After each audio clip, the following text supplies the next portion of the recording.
This is Devious Dave Rose, professional pariah and all around asshole. And you are tuned in to the greatest, defending, undisputed video game collector on the planet. Casey is Raw.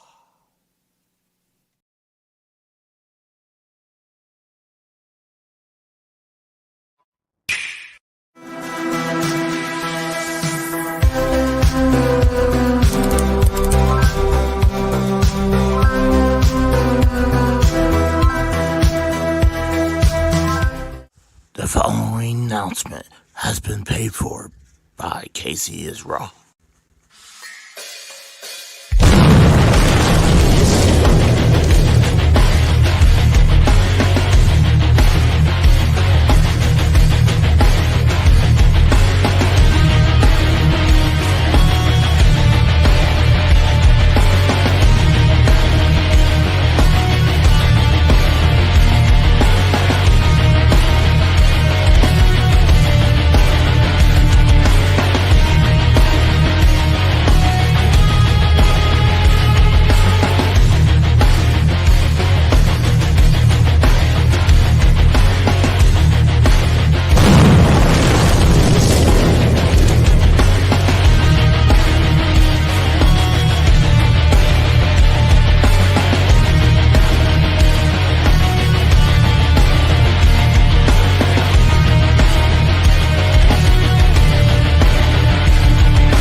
What up, guys?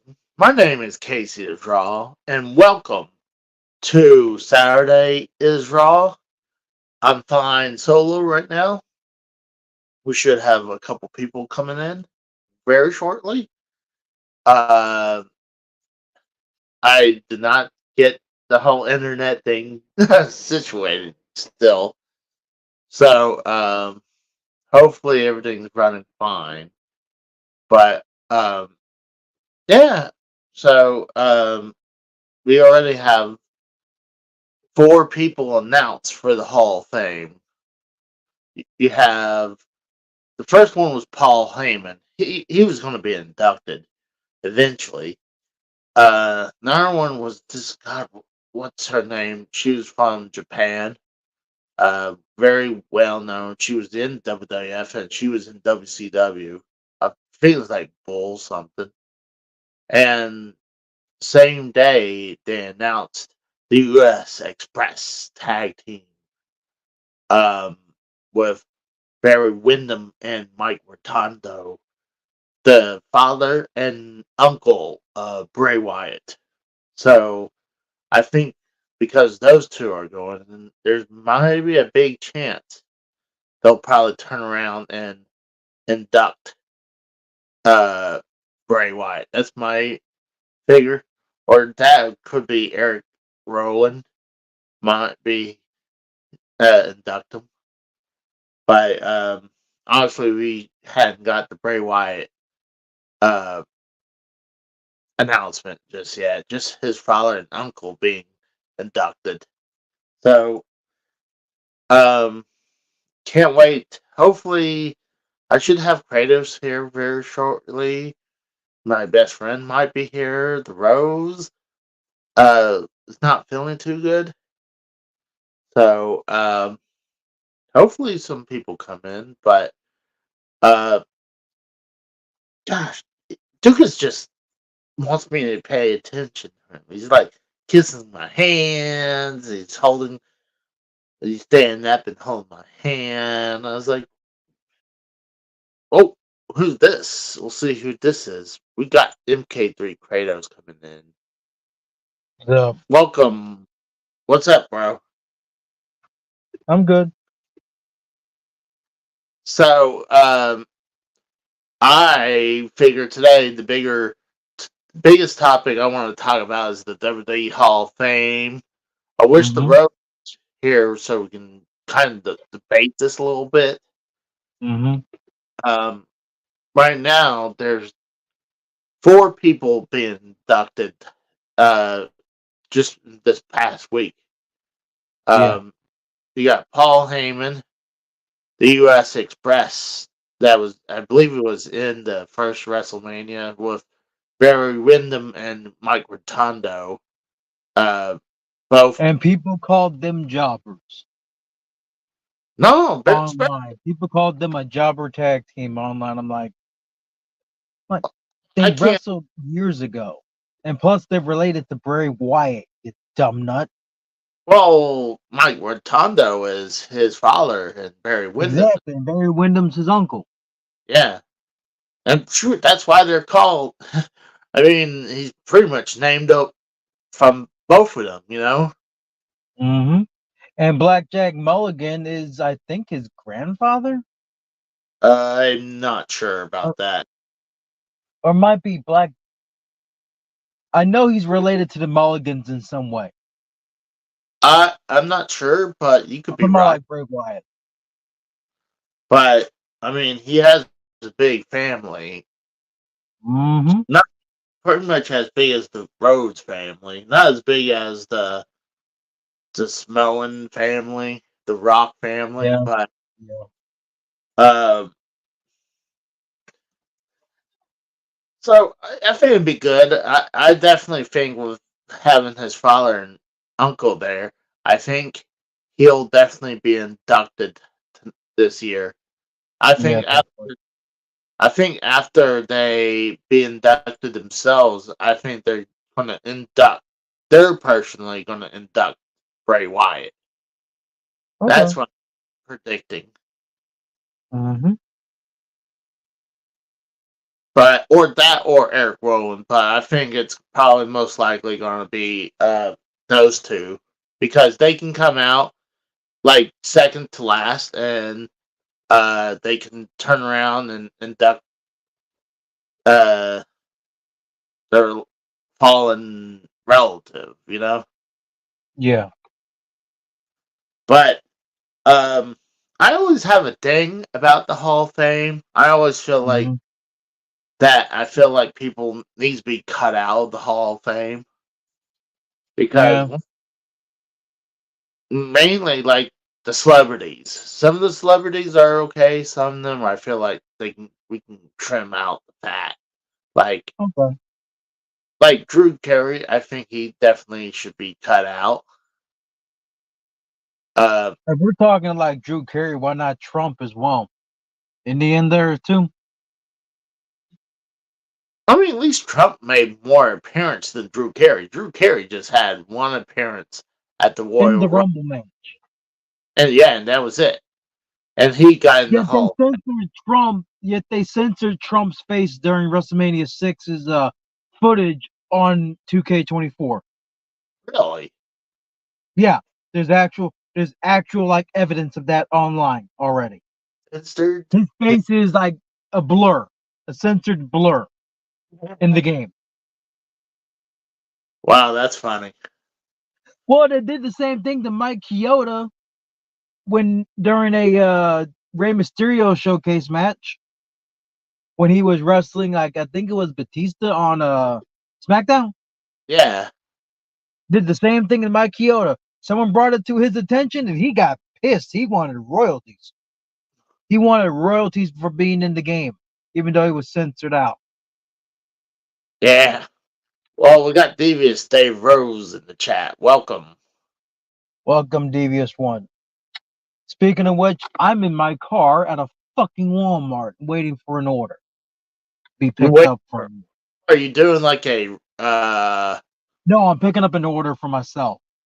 uh so what you do like a you order your stuff and they'll bring it out to you? Supposedly, yes. Pose I'm I'm sitting outside of the building right now in my car. How long you been waiting? Yeah, about 10, 15 minutes. Wow. Ugh, that. If it's a bunch of groceries, that's one thing. But if it's like one Mostly frozen shit. Mostly frozen shit. or if it's a bunch of stuff, then that's one thing. But if it's like, Mhm. let's say, if it's like one item, let's say it's a video game, and they take that long, I was like, I'd rather just go inside and pick it up myself and walk out. Yeah. But if you're getting like a whole like shopping cart of groceries, then yeah, I mean you gotta give them time. But they think a lot of times they'll have that start picking it out when. Hmm. But I don't know. I mean, I never uh worked at a Walmart, but like I worked at Sears. We were starting it where um we were getting online orders and you would pick it up then. I mean, you start getting the item right there and get it ready for the customer to show up. So I assume that's probably how they do it, but that's 20 plus years ago now. No, about 20, less than 20 years ago. But we got Steve Callan in the chat. Welcome. Oh, it's cool. I noticed when I highlight their comment, they would show them with the wrenches. I did not know that just now. Huh? Hmm. That's cool. Yep. But see, I always make a point that a lot of people are like, "Oh, it's not a real Hall of Fame unless there's a brick and mortar building with the Hall of Fame." I mean, I feel like it'll make it more legit. But a lot of times when they do those WrestleMania Access, they'll have a Hall of Fame kind of thing. Like when I remember when I went to X7, they held, and when I went to 29, um, they had some type of a Hall of Fame section. They had like I remember back X7, they even had Andre the Giant's plaque, and they had the hand thing for him, and Hmm. uh, I remember going around and checking it out. WrestleMania 29, they were having a Hall of Fame with Bruno Sammartino and with his World Championship belt he had Yeah. and other things. And as WrestleMania 38, they got away with not having access anymore. It was Access Wrestling Superstore. Hmm. It was half Access and half Superstore, and they didn't have it there, but they did have a cool. When you went into, there was a WrestleMania timeline, and they would have memorabilia from that time Yeah. frame. You remember that show that they still kind of do with when they go around the country and picking up memorabilia from collectors? Talking about for WWE. Yeah, for Yeah, A&E. it had that like crock of a wrestler flop dollar. Oh yes, yeah. AJ Uh, Francis. What a damn flop of a signing and re-signing he was. but you know what I'm talking about. So all Yeah. those that year we went up there, that was the first season, and they had all those items from the first season there. Hmm. Uh, and I did a recording, a video when I was there. So if you guys want to check it out, I thought it was pretty cool. But it was not as cool as they did with the previous access. I wish they would return. I think this was the first full-fledged WrestleMania since the pandemic. I mean, the previous Yeah. one, half the stadium was cardboard. So, maybe some remnants from that. But Yeah. I think it's stupid that they combined the two. I mean, if they're going to do that, at least find. It was some convention hall that they had Hmm. this. Or it was big, but it was. I think they could have done more if they had a bigger building. Like they Yeah. could have a bigger section for access. Like I remember 29. It was access was in the Izod Center because I don't even know if it's even there no more, or if Yeah. it's. Izod Center. I don't know. But the Izod Center is at least closed, but they had access there. They were using that for access, and then they would Okay. use that for at least Monday Night Raw, probably Hmm. SmackDown too. Okay. But I thought that was better Yeah. because they utilized everything. I mean, and like when you go around the arenas, like the walk around, they had a bunch of stuff to look around and autographs here and there, and then you go inside the arena, they actually had a ring. You can watch NXT matches, and Yep. also they'll still have some stuff down there too, some signings as well. So it was cool. I remember you could have like you, I remember when I was watching wrestling as a kid, like they would always talk about like protecting the business and all that shit, you know.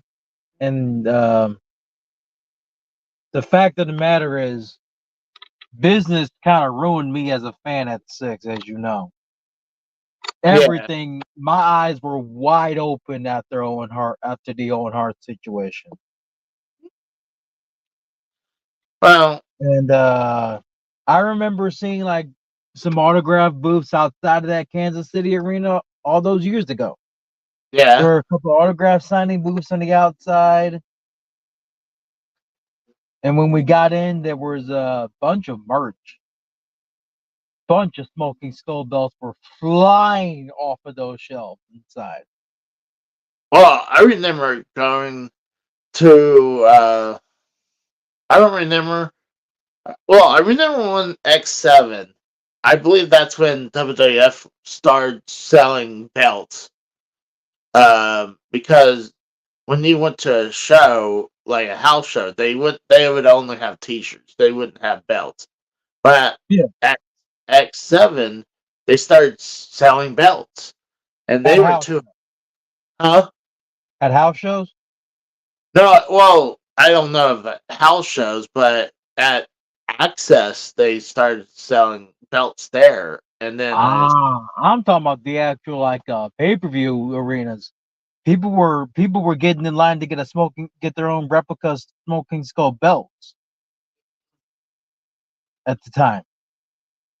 I remember the Because, price tag was on there because my parents gave me $200 to go down there to Houston with, mhm, and I blew the whole thing on at Access, mhm. and I was going like I wanted posters and a bunch of other stuff. And I looked at championships, and it was like 200. It was like I could do that, but then I would have no money for nothing. I was like, Yeah, I can't do that. Eventually, I did go broke because I spent it all pretty much at Access. yeah. But I remember from going to WrestleMania 38 Access, they had this giant stand. It was a two-sided stand that were selling championship belts, and they were selling all types of the normal belts, and then they would Mhm. sell signature belts, like the Macho Man belt and all type of belts that they were Okay. selling. So it was cool. Do you think we'll see a Fiend title belt for cheap at this upcoming Mania Access in Philly, No. just to honor the man, Bray Wyatt or Wyndham Rotunda? I for cheap? No. Is it possible they Well, sell? not too cheap. Well, compared to like spending almost what $8,000 that they had the original price for, I don't know.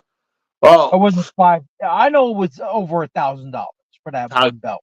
think it was $5,000, wasn't it? I think I was either between $5,000 and $8,000. That much I do And I think that's just the deluxe version of that belt, or the remember. premium, the highest amount you can pay for a belt.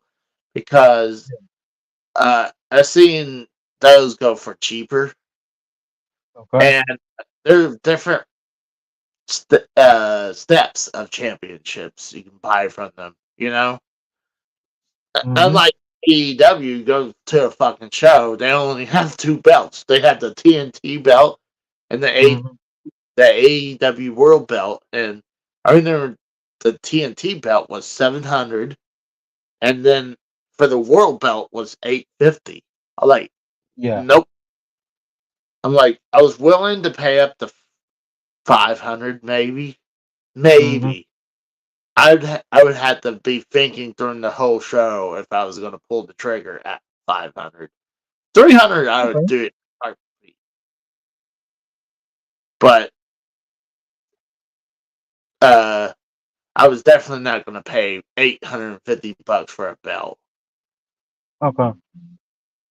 But I don't know. But I just remember going to these shows, minus, like I said, back the access for 38. I don't remember them doing anything for a Hall of Fame, but it was not big, full fledged access. So, but I think, honestly, I mean, I would love to see a brick and mortar Hall of Fame.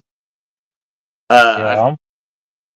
Some people suggest Florida because I mean they have a lot of stuff in Florida. They got the PC, Mm-hmm. and they also got NXT down there.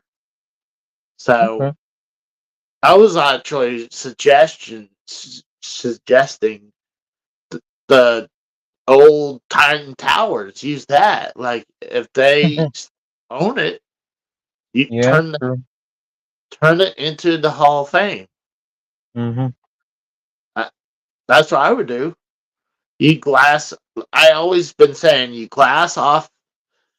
I don't know if you would want to go to Vince's office. They would probably block that off right now. They'd probably have like red tape all over that damn office. But you would glass off like let's say Triple H's office and maybe Stephanie McMahon's or Bruce Pritchard or whoever office, Mm-hmm. and then like that. I think they had four stories, so they would be on the top floor. So the other Okay. three, you could make that for the Hall of Fame and Mm-hmm. like memorabilia. I think that would be cool, but uh, a lot of times people suggest, no, say that there's not a brick and mortar building, then it's not a real Hall of Fame. What do you think about that? Hmm. I think the Hall of Fame should at least be in a different location, like you said, but I mean, in a more neutral area. Neutral for wrestling, I mean. yeah, I'm just wondering where the warehouse. I'm sure that's in probably Connecticut too. That's in Stanford. The warehouse is in Stanford. That's for damn. So, I mean, shit, you could even turn that into the Hall of Fame. I mean, look how much shit they have in that Hall of Fame. I mean, in that Mm-hmm. house. Yep. I still suggest to do it at the Titan Towers, but or maybe do it in Manhattan. But the problem is, Mm-hmm. like, yeah, well, the reason I said Manhattan because you always have a lot of foot traffic in Manhattan. So, like, I mean, that would make it easier for them to always have businesses. Like, I mean, Yeah. that's why they had WWF New York, even though uh they closed it after a few years. But Mm-hmm. I think it'd be a cool thing. I'm like, shoot, even Nintendo has a store in Manhattan. So, Yeah. I don't know. But I don't really think you need a I mean, yeah, do I like having a digital Hall of Fame? No. But I think nowadays you really don't need a physical building for when the superstars sometimes we know they get a class ring. Sometimes Mm-hmm. they'll get a freaking plaque. I don't even know if they Yeah. still get plaques, but you know they get the ring. Yeah. But I, I still think it classify it as a Hall of Famer. I'm like, gosh, I mean, I don't know how much money these Hall of Fames actually make. Any money? I mean, if it's even profitable. Mm. Like, I think isn't it like one of the Hall? Isn't it like the NFL and Hall of Fame in Cleveland? You mean Ohio? Ohio. But I think so. Yeah. Canton, Ohio is the NFL Hall of Fame. Okay, but isn't there? MLB Hall of Fame is in Cooperstown. I don't know where that is personally. But I mean, the NFL, I could see it, and maybe baseball. Uh, uh, I, I mean, I don't think you really need a physical building, but uh, eh. But like I said before, I definitely feel like we should kick some people out who definitely doesn't belong to be in there. Mm-hmm. Like, but like if they're gonna kick out, like, yeah, Superfly Jimmy Snuka definitely needs to be kicked out before being a murderer. I Yeah. mean, there. I don't understand why they even induct him because Vince knew about that long before they try to uh, put him in under arrest for court for that. So Mm-hmm. he knew about that. So and then look at like someone like Mike Tyson. He has sexual assault charges on him and assault charges, and then now I guess nowadays, like you say, the Trump, like they're trying to censor Trump, even though Yep. like the guy's going running for president still. So I don't know. It's interesting, but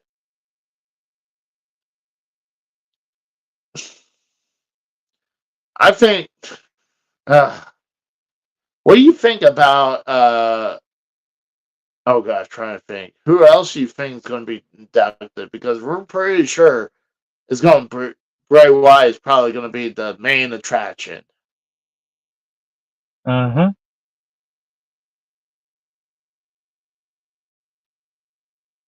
Well, who you think? Who else do you think is going to be inducted this year? You got any ideas? We got. Um, I believe because Bull Nakano was a shocker to me. And here's another thing. They classified her as a former WWF Women's Champion as well. Oh, oh. Good. Yeah, Go she ahead. won the belt, but not in America. Uh, She won it at the Tokyo Dome in November of '94. That's the fucked up part. And it's the boy. Hi, chat. Can't see anything, so I'm just, I guess, rambling again, I guess. But other than that, yeah, Bull Nakano, former WWF Women's Champion, never knew. Never knew. But as for my pick for potential Hall of Famers,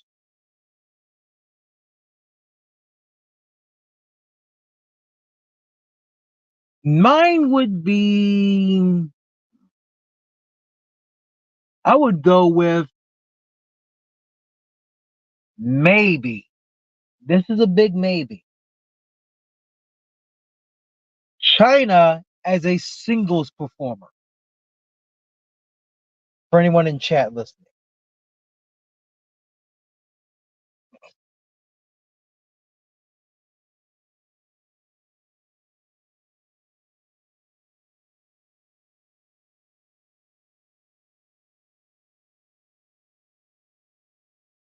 Yeah.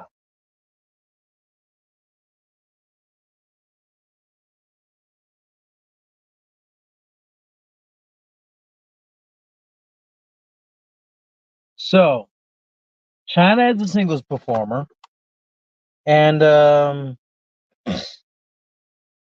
maybe add Rick Rude to DX in the Hall of Fame as well, into that Hall of Fame section. Add Ravishing Rick Rude as like the original insurance policy for D-Generation X. I would also add who else would I? Hold up. I would also add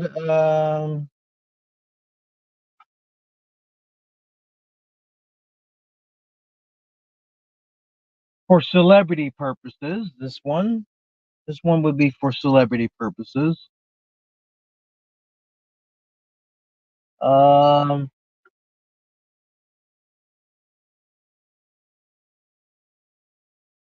Hell, I don't know about celebrity purposes. I do know one thing, my order from Walmart finally fucking showed up.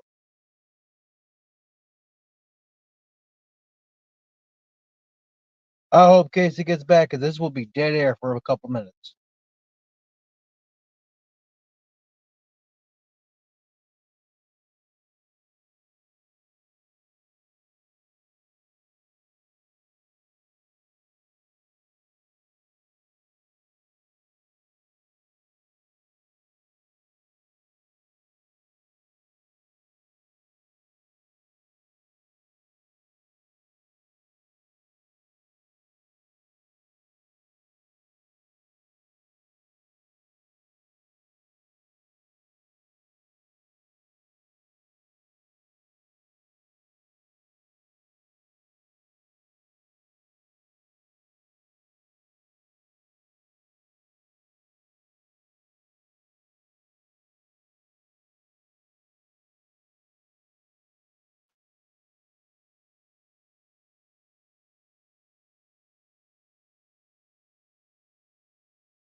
I'm sorry about that. I'm trying to get it going, guys. It's acting up right now. You're fine, Casey. Oh, I'm there just we getting go. my car loaded up right now. But I apologize for that. My phone decided to take a shit, so I had to scramble, and I had my laptop ready. Then it was like, oh, they both freaked out. So at least it's going. But we're back up and going. Just before then my phone took a shit. We had Randy Viper in the chat. Welcome, my friend. How's it going? Uh, Trying to really think of anything else. I mean, honestly, I mean, I heard you talking about that woman. I'm like, I don't think she ever held the women's belt, but I know she fought for the WWF, and I believe she was in WCW. What was she actually held the belt? She held the belt from in the Tokyo Dome. She beat Lunger Blaze for it back in '94, November of '94, believe it or not. Did they It even was only recognize? ever recognized in Japan because, like, I guess she lost it a couple days later. Oh, that's probably why. A lot of times, both WCW and WWF, if it happens in Japan, sometimes um, they won't recognize something. So that doesn't shock me. Like, especially uh, WCW wouldn't recognize stuff outside the United States. I mean, they did it several times. I mean, that's why Ric Flair isn't like a 20-time champion or recognized as it, because how many times he lost the belt and gained it back outside the country, they wouldn't recognize it.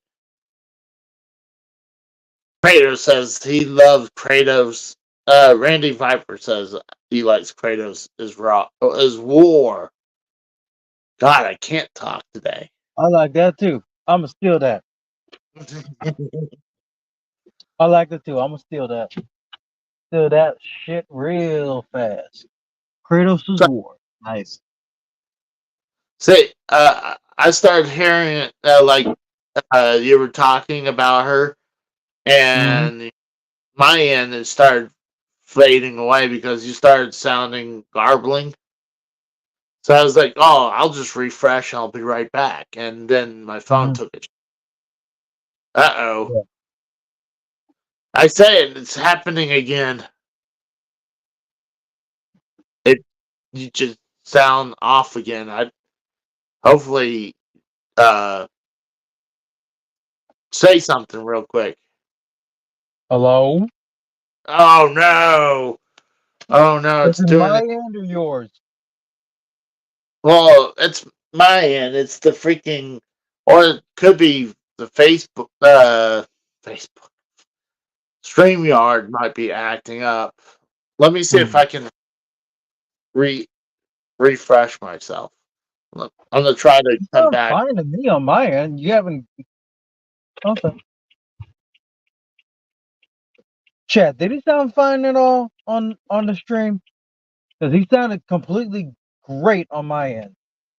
There you go. It's StreamYard. It likes to fuck up. I mean, StreamYard's a horrible uh platform.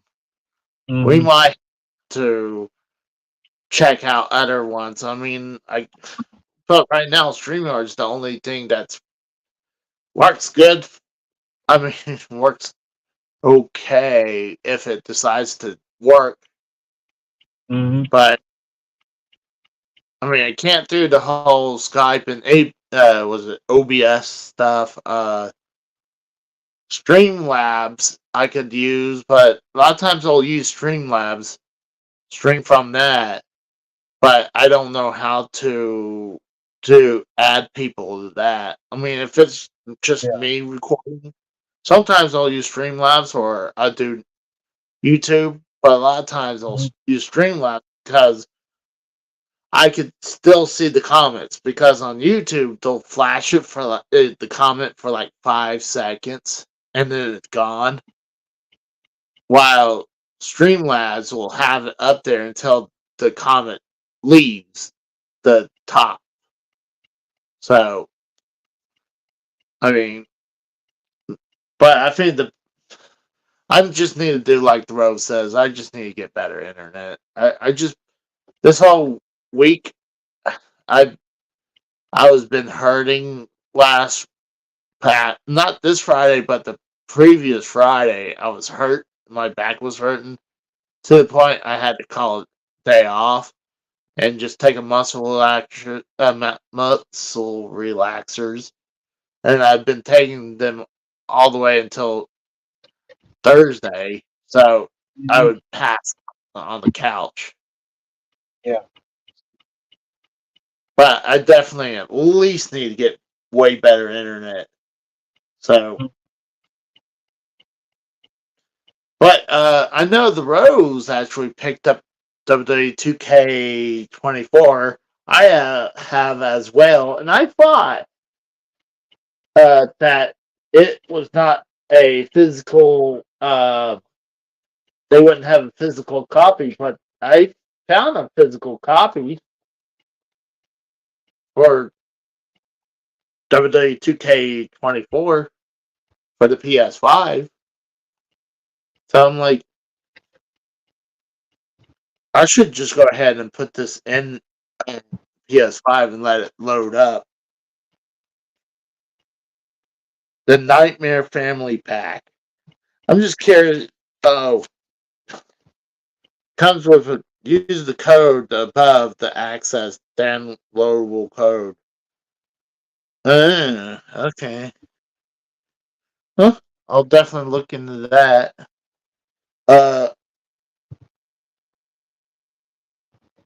But you know the whole thing with the gaming physical copies that is starting to fade away. Like I went to my Best Buy today, and they're phasing it out. Like they don't.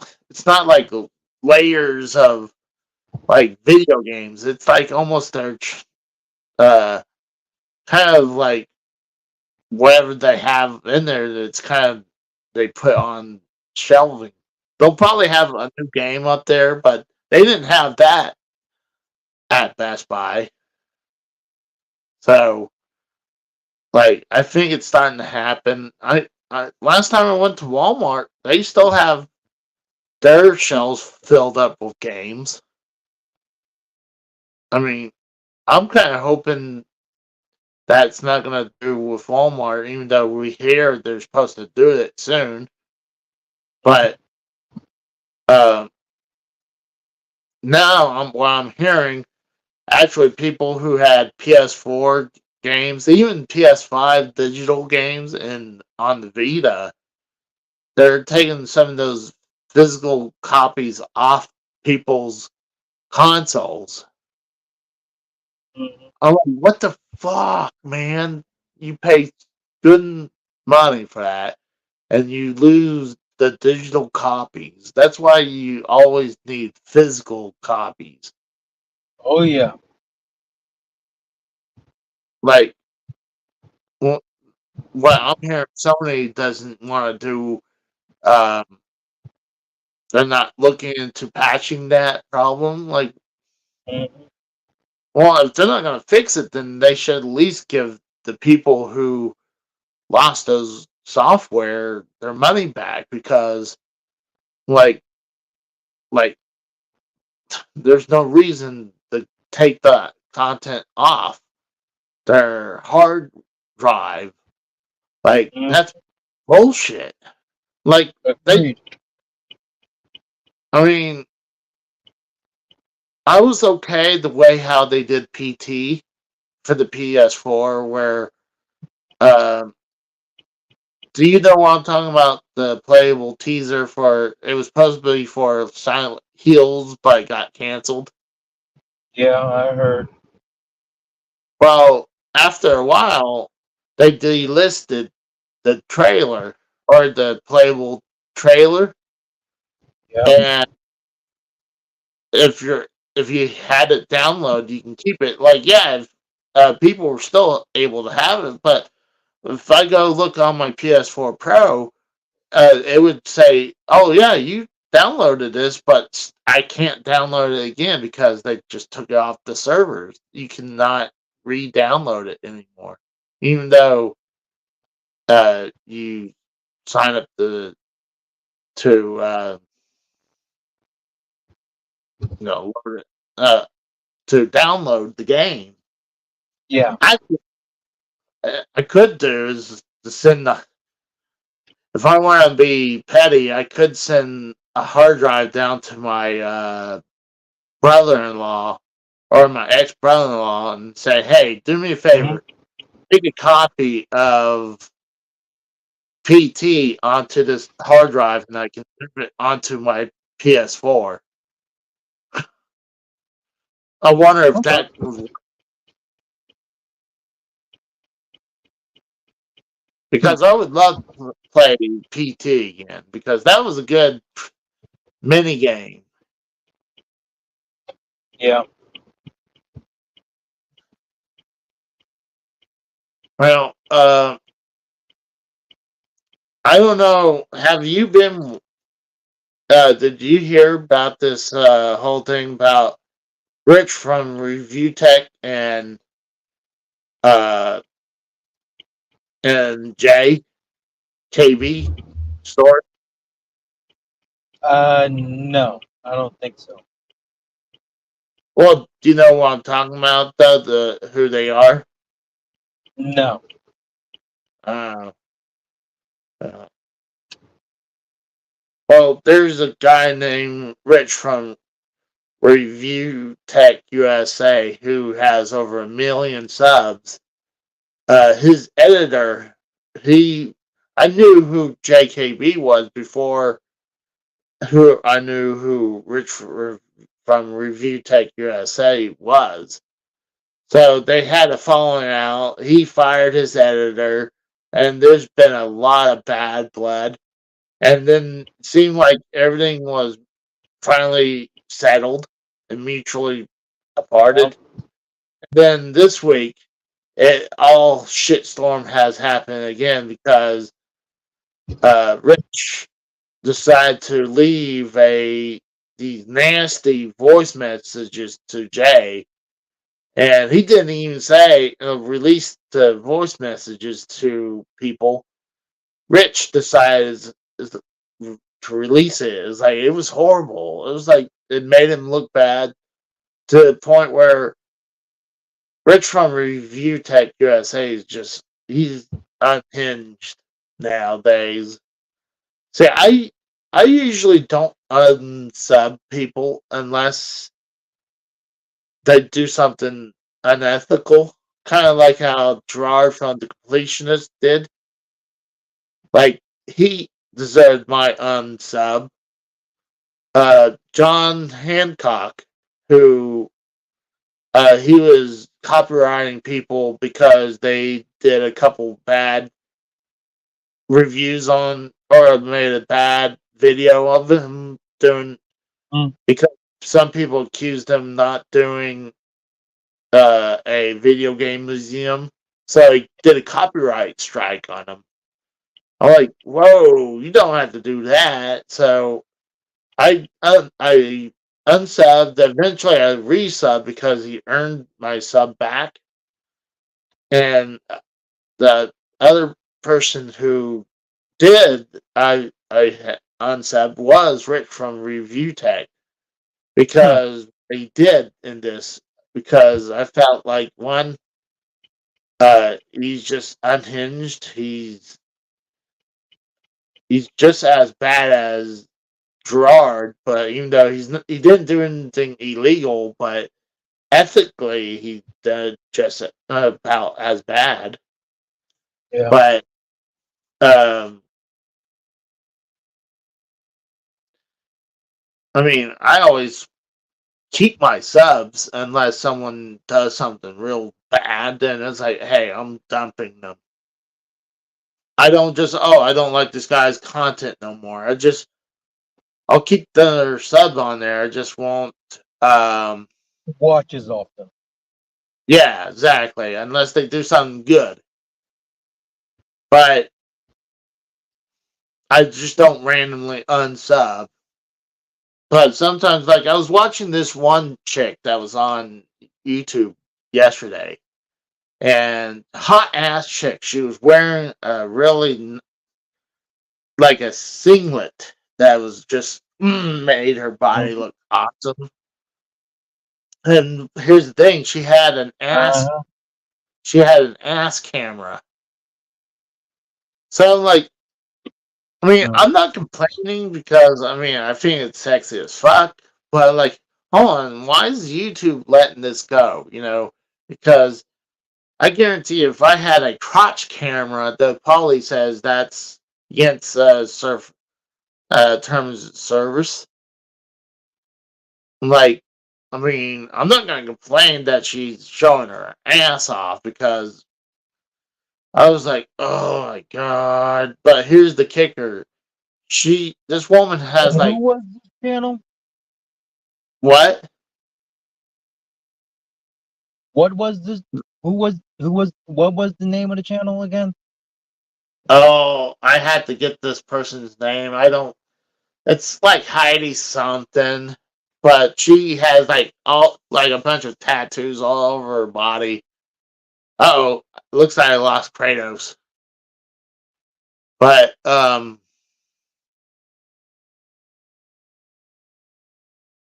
like it's interesting because it's weird. Like again, like I said, if I would have a crotch camera, I know it'd be against freaking terms against the term servers, but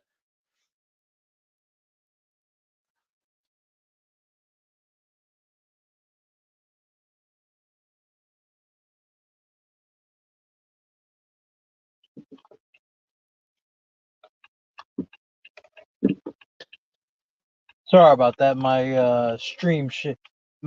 StreamYard shit the bed on me.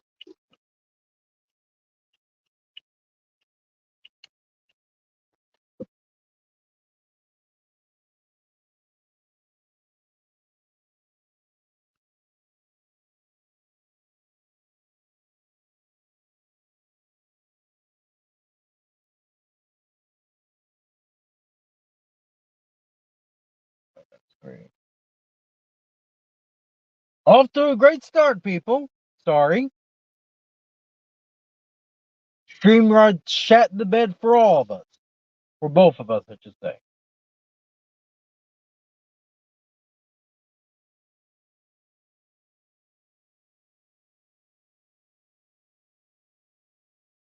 Great.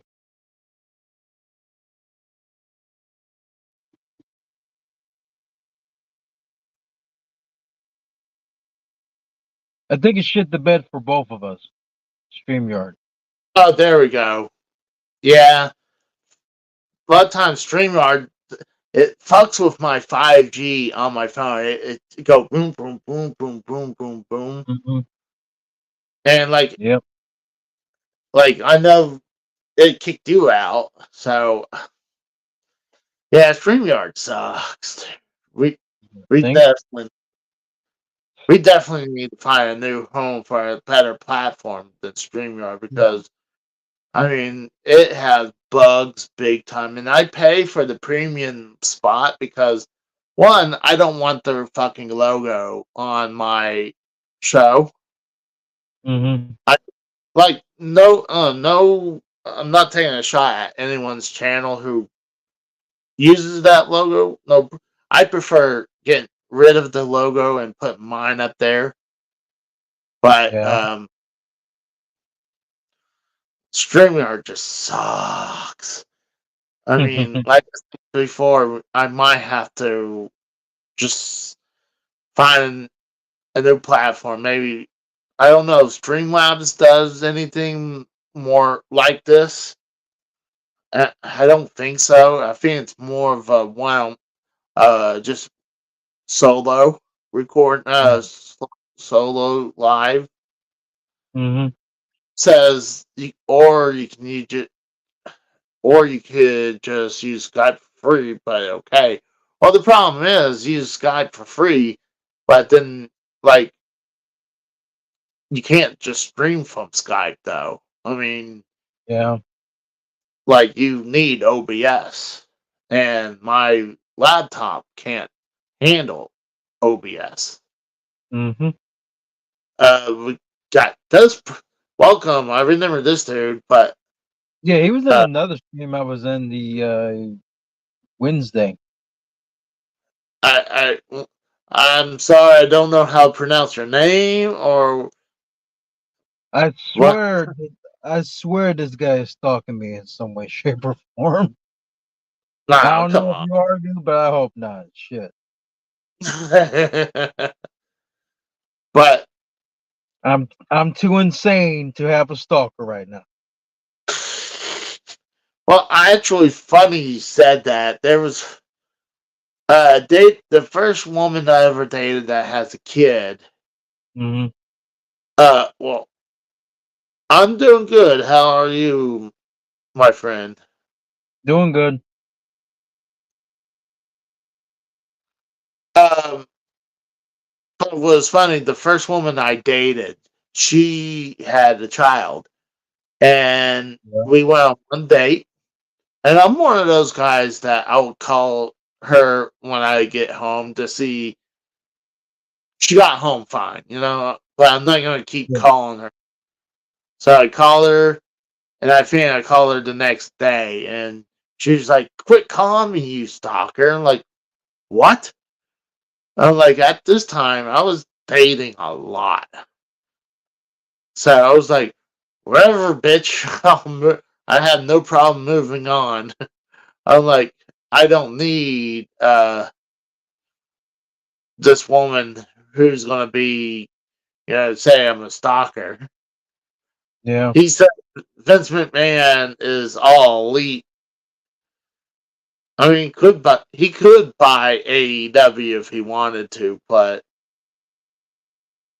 you know what? I mean, that that brings up a good idea. I mean, he's pretty much kicked out of his own company.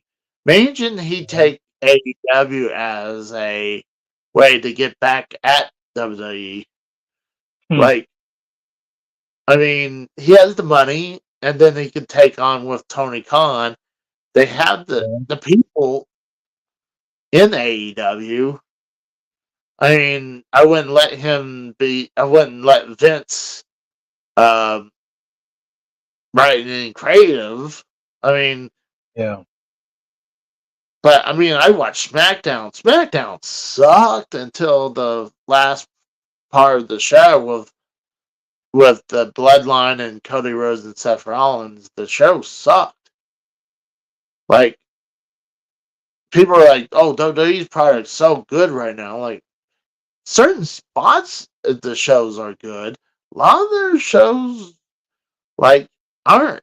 They'll start off probably good. Then there's a lot of crap in the middle. And then it's not even good matches in the middle either.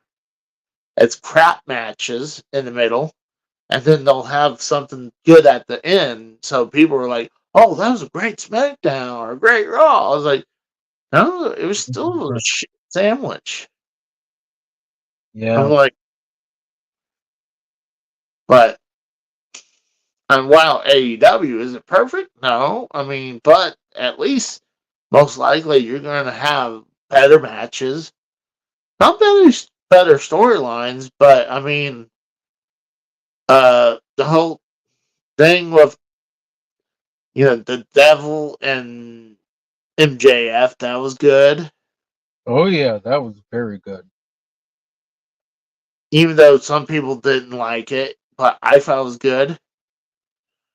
Mm-hmm. Uh, I don't know. I just feel AEW gets way too much heat than they deserve because, and I don't know why. Some people, you pay what, 90-ish bucks? I mean, the ticket was $90, but there was some fees and taxes on top of that to go. It was like $20 in taxes and fees. Yeah. Mine, it was like by the end, it was like 140. It was almost like $50 worth of fees and taxes. Hmm. Like here, it's 10% for tax across the Oh, board. oh, Jesus Christ. So, and then you have, so that's at least $9 there. So probably certain fees, but Mm-hmm. I mean, you said you were on the floor. I had pretty good seats where I was able to watch the whole show without have to rely on looking at the Titantron or Mm-hmm. like a lot of times I go to house shows. Like it's hard to see what's going on. I would have to see up in the Titantron, see what's going on. I was Yeah. able to enjoy and watch everything. Like when I was at WrestleMania, I tried to focus on the ring, but we were so high up in the stands. It forced, and luckily, Texas Stadium, they had that giant screen that goes from the 20-yard line to the 20-yard line. So it's good to watch the show, even though you're there to actually watch it in person. But that was the closest I ever seen wrestling, and I actually had a great time going to AEW. So, like, I do definitely feel at least they should have taped Rampage before a Dynamite because by Mm-hmm. after Dynamite, Rampage was like, Yeah. I, they don't really care about Rampage. Mm-hmm. I mean, the views are going down, and I think they would get better numbers if they would add a second hour and treat it as like their SmackDown. Now they treat it as their Velocity. That show that doesn't really matter. Yeah. But I don't know. I think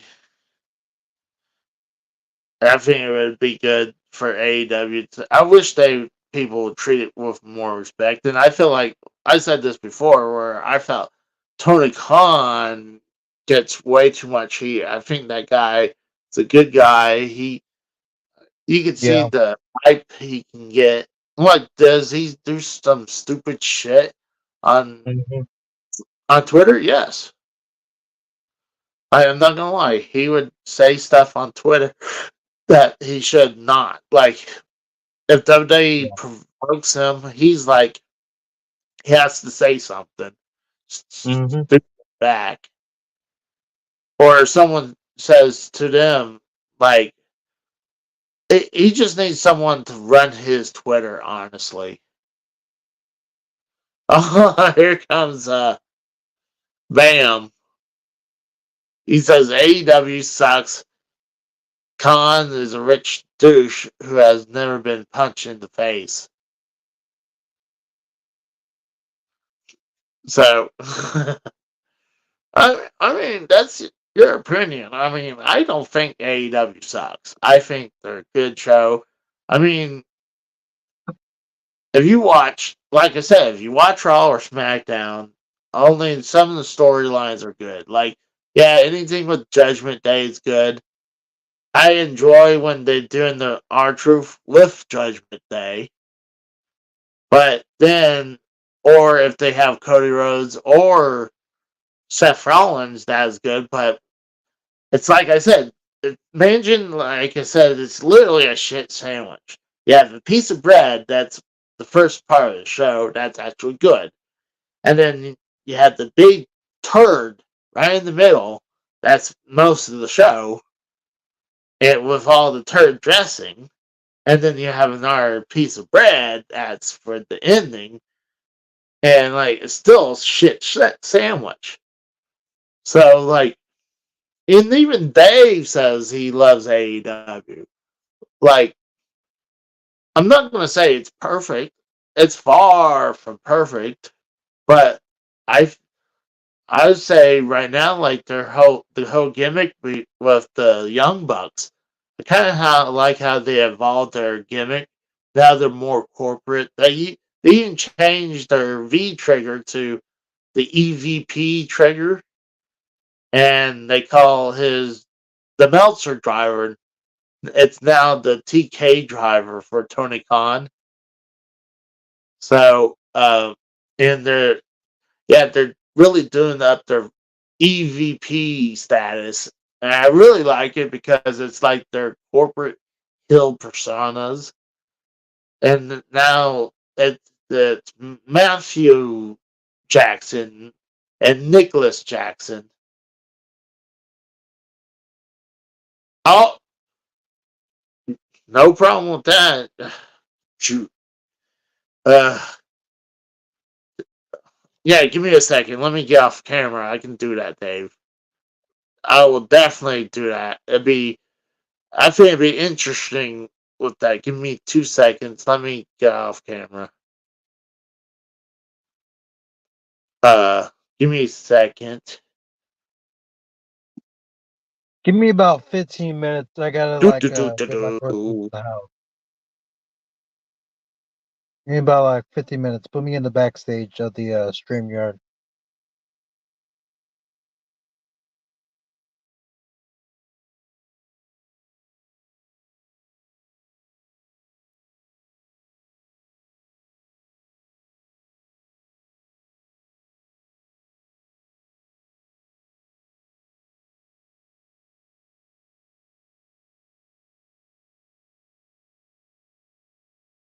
All right. Let me see if. All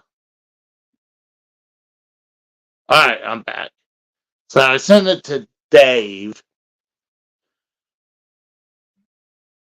Let's see. We got Bam right here. Let's see. I can't stand Omega rolling around in oil like he wants to bang the guys, and the Young Cucks are the worst.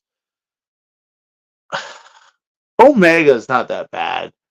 I think Omega is a great wrestler. It sucks. The guy just got over a bunch of injuries, and now he's dealing with the same illness that Brock Lesnar has, where Brock Lesnar it took Lesnar right out in MMA. And yeah, he had that one other match, but they cut a lot of his guts out. It's like something Titus or something with his guts that like. Oh, Bam says he's too fruity for him. I mean, that's your opinion. I'm not. No faults for that. Like I feel. I mean, I really like the whole corporate heel, uh, Young Bucks gimmicks right now. Where one of the funnier things I really loved is when I was at. I guess this was Rampage that they apologized to Tony Schiavone, and as a token of their apologize, that they gave him a $25 Amazon gift card.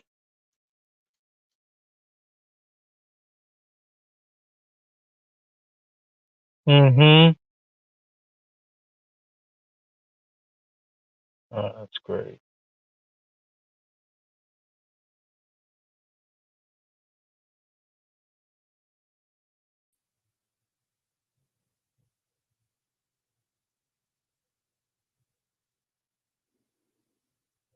Hello. Howdy. Am I coming in? What's going on here? Can you hear me? Yeah. I think Casey froze again. Yeah, I pay for shit labs, and I can do my stream except for when somebody calls in and I get frozen.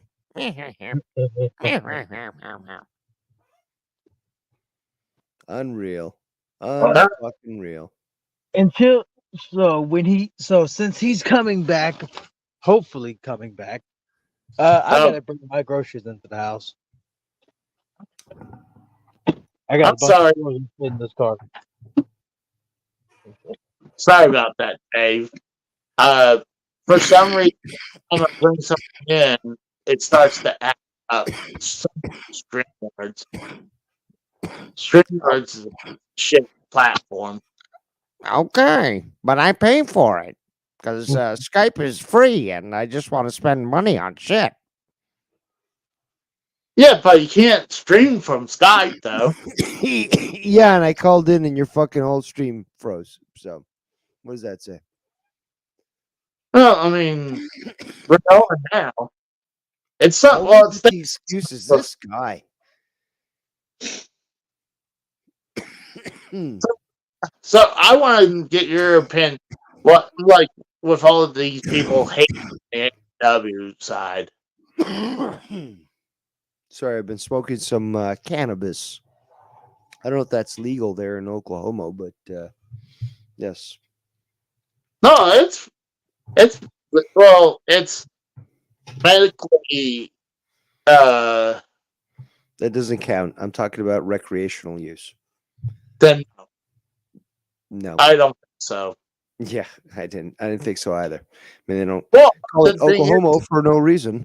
But no, I want to talk that this you got me fired up. Okay, I was just listening, enjoying the show, and then you got me fired up by talking about what's been going on for quite some time. Because for what the last 5 years, oh, AEW is gonna fucking die. Oh, they're fucking garbage. Nobody watches them. Oh my God, there's empty seats. Blah blah blah, as if that doesn't happen to the WWE, and ignoring the fact that the WWE has basically forced AEW to go to certain arenas because they've sort of enacted in their contracts that some of the larger arenas and bigger venues uh, can't have AEW host a show there if WWE already has hosted a show. So there's a lot of manipulation there and such. But more importantly is that people just really need, and I've been mulling this for basically the last week or so because of the shit that I've been reading and stuff, and thinking of maybe doing it on a stream, but fuck it, we're here, let's do it live. And yeah, the fact is that people just should, these dissenters of AEW should just come out and say either they have something out for Tony Khan or that they just prefer sports entertainment. There's nothing wrong with that. Well, there kind of is, but let's just go with the more kind way. There's nothing wrong with that, people. Okay, pat you on the back. You like something, good for you. It's not like WWE hasn't ever been sports entertainment unless you really want to talk the absolute beginnings. But by the rock and wrestling era, that's where we're going, and it progresses where you even have what's his name? Fucking Ted Turner. yeah, Call Vince McMahon, say, "Hey, I bought a wrestling company," and McMahon is famously known for saying, "Well, I'm not in that. I'm not in that business. I'm not in the wrestling business," because he was in the sports entertainment business then, and eventually that was the term that was used. But if these people that are, again, so in love with the cult that is WWE, just say you enjoy sports entertainment, and that's perfectly fine. It's certainly differentiated from AEW, which is actual pro wrestling, which has reinvigorated my love of pro wrestling because you do get to see actual wrestling, technical wrestling.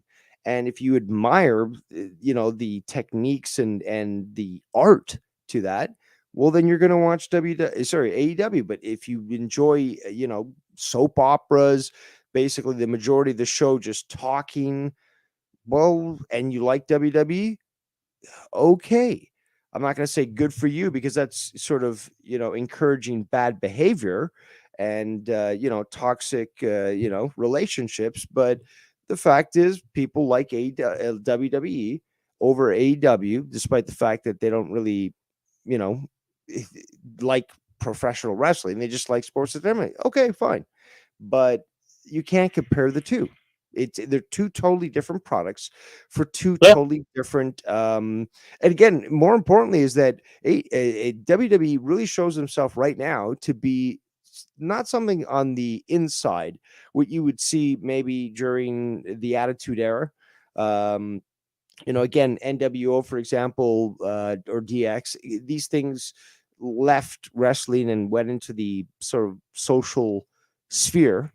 Right now it's more specific to the audience that watches, but WWE has become the casual franchise. Basically, it's basically, oh, hey, The Rock is on, or CM Punk, people who had their heyday decades ago.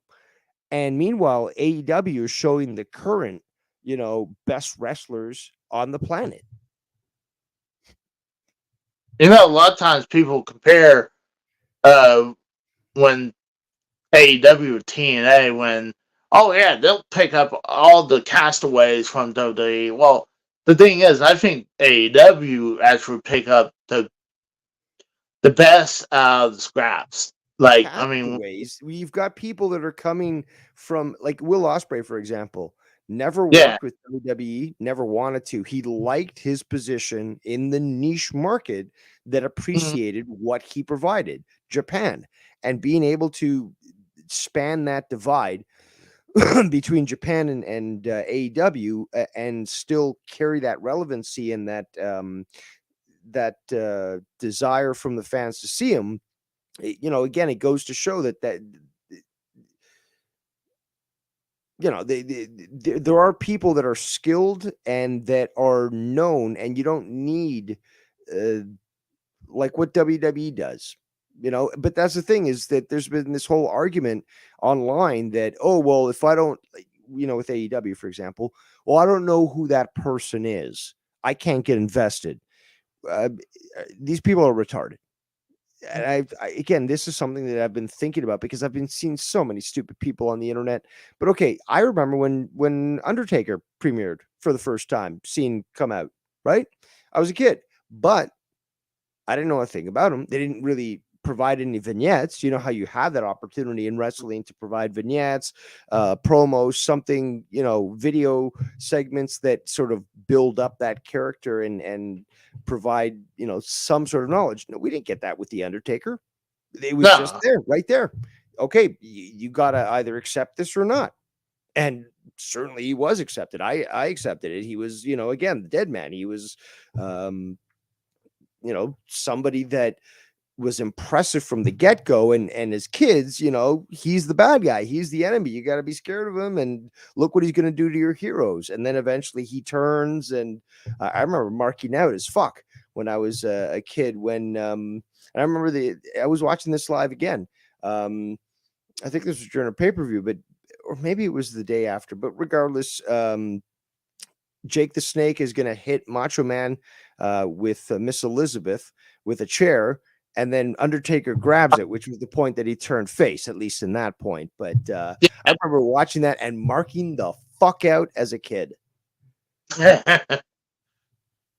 Well, man, imagine if they would, let's say the whole gimmick with Undertaker didn't come out in it was 91, I guess.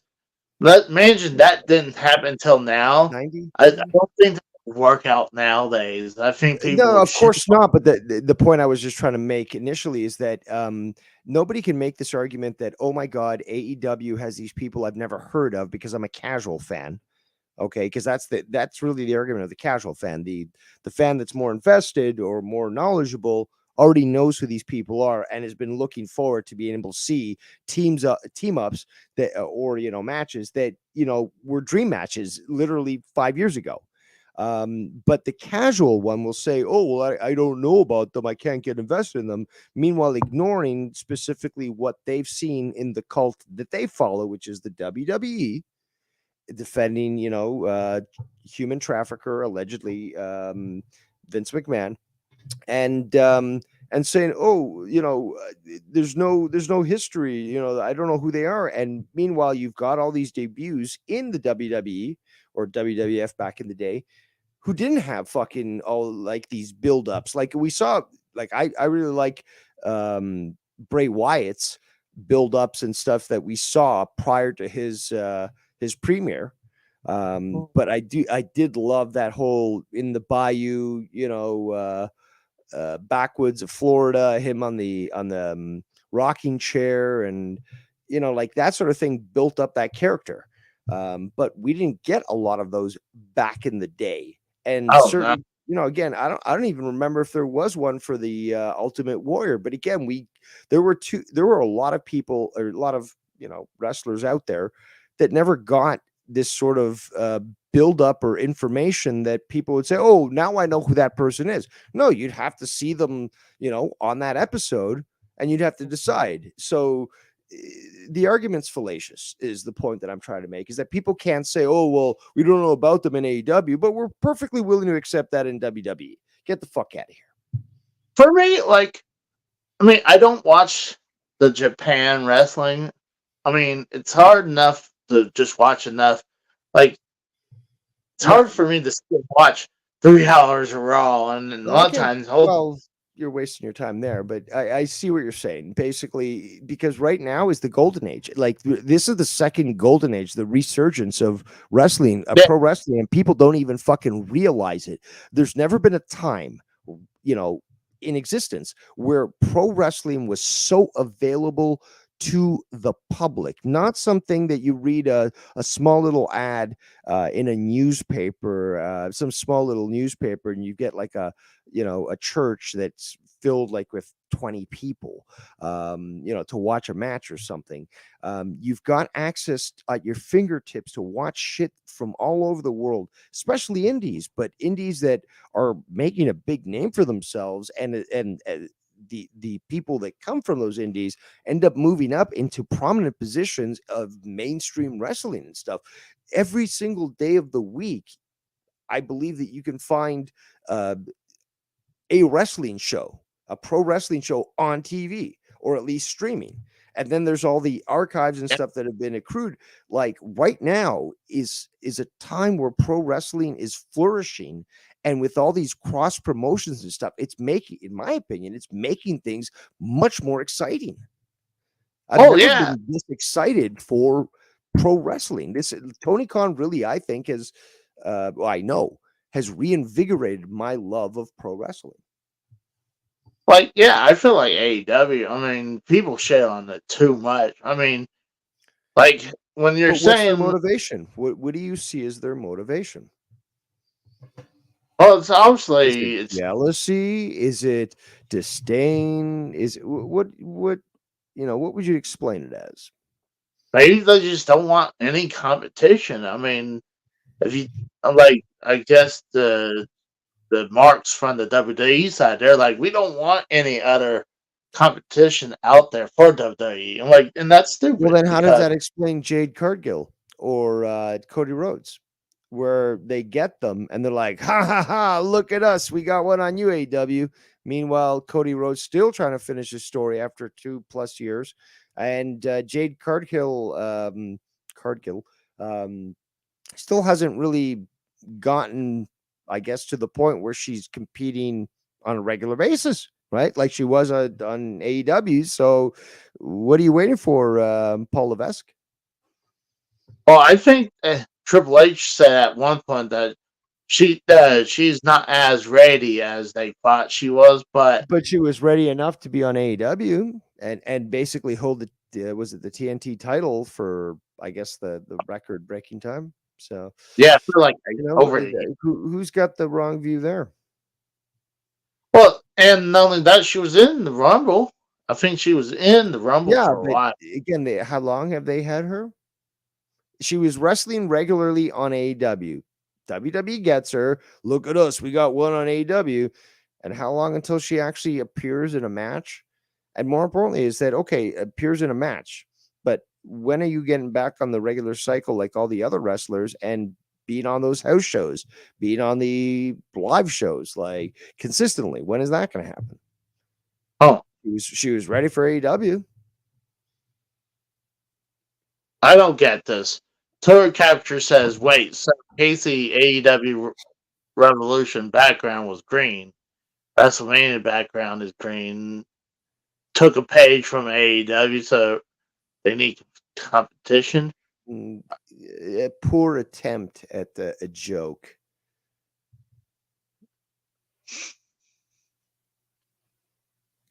To me, I was like, I don't see it, but Yeah, I know bad I feel jokes, and yeah, it's kind that's of one of like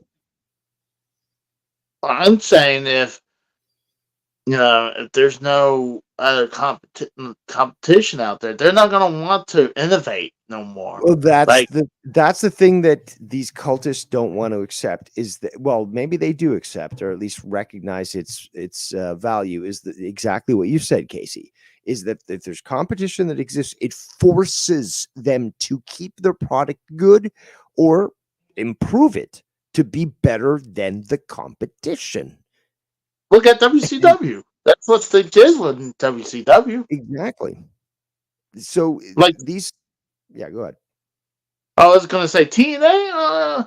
I mean, yeah, they did good on Spike, but Yeah, but they I, they did well to give TNA credit is that they at least were able to build not only momentum at various points of their existence, but a very loyal following. And there's again, they're still getting these events going on, and they're still producing after all this time and all that they've gone through. Um, Mhm. I've got to give them that. And I want that. I want more competition. I want smaller companies like TNA, Alpha One.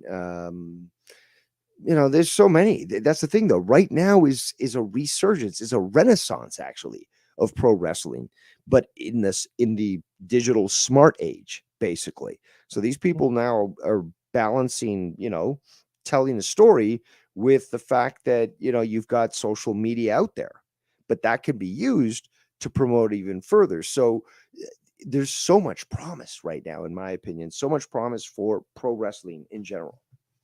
That's the one thing I would give WWE is, or at least with The Rock, what he's been doing lately with he did an Instagram promo, and he did another one for yesterday before SmackDown, where he was in some rodeo in Dallas, did a promo against Seth Rollins and Cody, and it was a good promo too. So like they're using social media to further the But storyline. hold on, Casey. The WWE has been known for being quite savvy with the media for quite some time, and they have been using social media. But you're referring to, oh, they're talking and doing a promo. That's the problem. Is that it's all talk, and you get more talking than you do wrestling on a company that has wrestling in their name. Um, but AEW, for example, is almost all wrestling, and you do have those great promos, and it's totally different. Also, I want to mention this as well. I forgot about this. Is Revolution was a fucking amazing pay per view. I don't know. Did you watch it? Okay, so are you even there?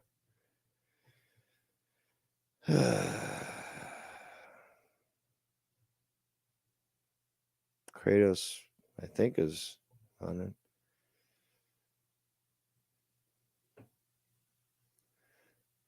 But guys, I've got a Chromebook and I pay for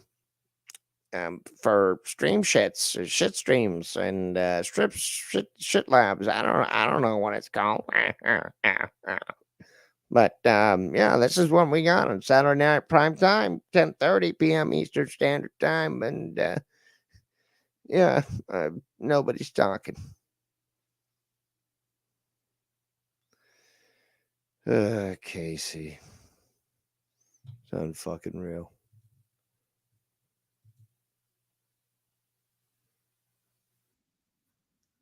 I just checked the the stream, and I'm the only one talking. We got Kratos connected. Casey's there.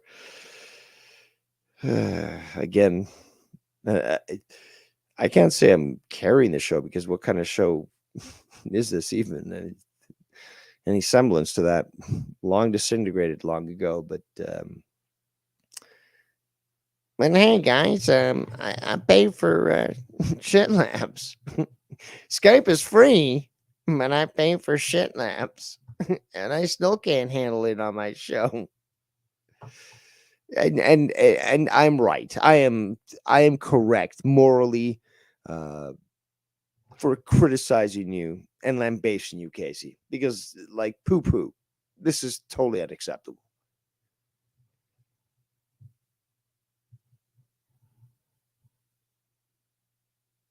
You got 6 people viewing, and you can't even tune in. I was hoping for some discourse, and you too, Kratos. I don't know why you're fucking muted. I don't know what's happening to you, but why am I the only one coming out on the stream? Casey, I'm gonna start. I'm gonna start charging you by the minute, okay? And then I'll send you the bill, I guess, when we're done on this show. But what do we got here? Tour Capture says AEW Revolution backdrop logos and shit, and WWE copy it with WrestleMania shit. Look it up. No, I think they were using those graphics way before NXT started to shake their shit up. So, but Revolution was a great pay-per-view. Sting went out the way he should have, and Sting even was arguing against it, but they did the right thing. And you got a little bit of a blurb there on the next night's Monday Night Raw, which was Michael Cole just saying to the TV audience, not to the audience there, saying, "Oh, Sting has just basically out of the blue. Sting has retired. Thank you for the memories. Something. That was it, and it certainly wasn't shared with the audience that was present. It was just WWE's way of, I guess, dealing with Sting's retirement was absolute fucking bullshit. When WWE went to AEW asking for footage of Cody for his his documentary, whatnot, AEW had no problem giving that to WWE. But AEW asks for Sting in WCW, disallowed. And, again, they weren't even able to say it was Wolfpack Sting until they were off air. But, yeah, something else that even the art that was made for the graphics of the pay-per-view couldn't show Wolfpack Sting, despite the fact that there was all these other iterations and they showed those, because WWE is fucking petty and pathetic. Rose, you Canadian bastard. Yeah, it was short, no pictures, no footage. This is what Tour Capture saying. But when Sting passes, then they will show everything. Yeah, and then probably claim him as theirs. Very opportunistic of them. Let me wet my whistle a little more so that I can speak appropriately to the people. I also do wonder, where the fuck did everyone go? Because apparently I'm still transmitting. I don't understand how the fuck this can continue to stream with Casey, the host, not even being able to be here. Then again, maybe he's smart and he's just trying to pull a Joe Cronin, which means he just sets the show up, gets everyone going, and then walks away, does dishes or neglects his children. I don't know, but I think maybe that's what he's pulling. And on that note, I shall share with you people the opening of the new beverage vessel.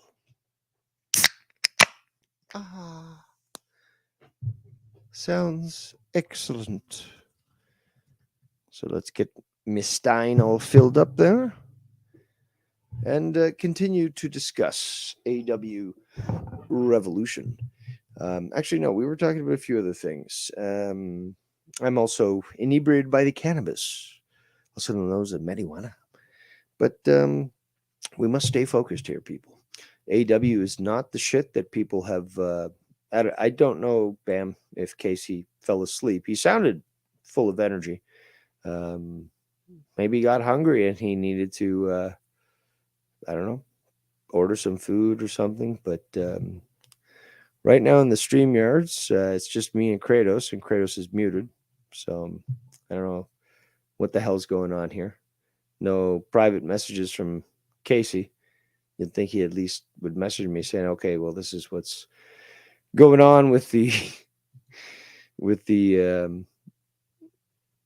stream," but nothing provided at all. So, well, might as well talk about wrestling. Did you talk about the WrestleMania build-up? Asks Tour Capture. I didn't. I believe Casey was talking a little bit about that. I haven't watched WWE in years, and again, if you want to watch that, fine. I'm not. I'm going to focus my time on AW and other companies, including some independents. But fine. Somebody wants to watch WWE, and tune in for mostly talking. Okay, that's on you. But I enjoy AEW specifically because of the high caliber quality wrestling that you see. And some of these people are fucking, they're incredible. Casey, are you finally back? Yep. I see him on the stream. Oh my God, he's finally here. Yeah. I'm sorry. I told you I was going to charge you by the minute. My phone. Your phone died? Okay. My phone died. Why are you hosting this on your phone? Well, it looked good. It had a better camera. And then I never thought I'd live the day to see that myself would say that you are less professional than YR when it comes to making your videos. This is insane, man. I just need if you better had a computer, internet. That's you could the biggest thing. You could record this. Well, the problem is I want to do it live right now than recording it. I mean, we could. No, I'm saying that you could stream it if you basically the solution to all your problems is just the computer. That's it. And again, if you've got a big screen TV, you can easily hook this computer up to the big screen. You don't need to buy a monitor. You don't need to buy a desk. You could literally be on your couch with a wireless keyboard and mouse and joystick and playing on a big screen TV. I even got the Rose coming in here and roasting me right now. Well, everyone should be at this point. I know. Yeah, he uses his phone for everything. I do not condone this whatsoever. I'm disgusted, really. Why? Your phone? It's so pedestrian. It's so ugh. I mean, you don't live in a trailer park, but I mean, I'm starting to think maybe you should. I mean, you don't.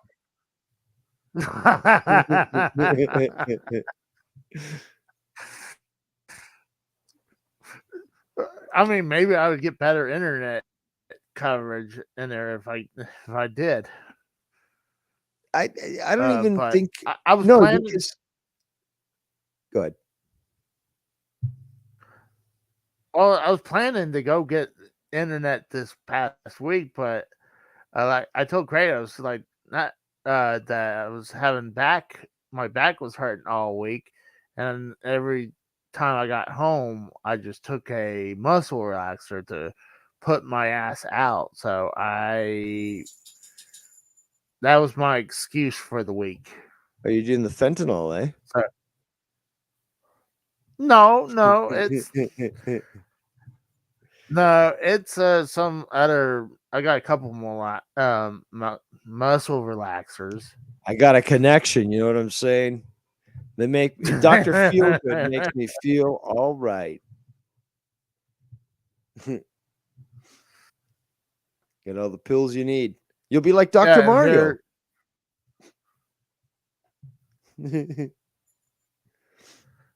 There's That's a good Stanza. joke. You Laugh. roasted me.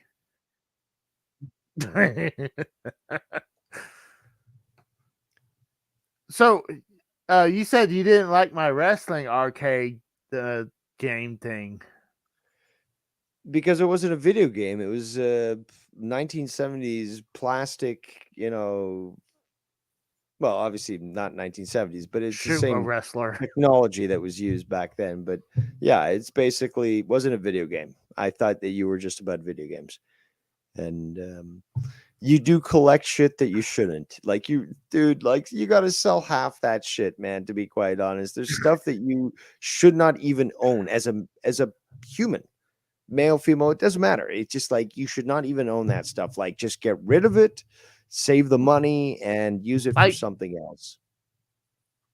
Like what? Are you saying that I should get rid of collection? That? Again, you haven't even insured your fucking, like, dude, you know how much you have in your hands? If there was a fire there, like, I don't want to think about that. That hurts my heart. I can't think about that. Actually, before that, when I was having water damage here, I was like, oh, I guess I'll need to up that renter's insurance. Yeah, but did you list on the renter's insurance that you have a collection? And again, to properly do this, Casey, I've told you this on private calls, dude. It pains me to go back through this because of the potential that it might happen, but you got to get it appraised. That collection is worth, again, my estimates, 50, maybe at least 50 grand or more.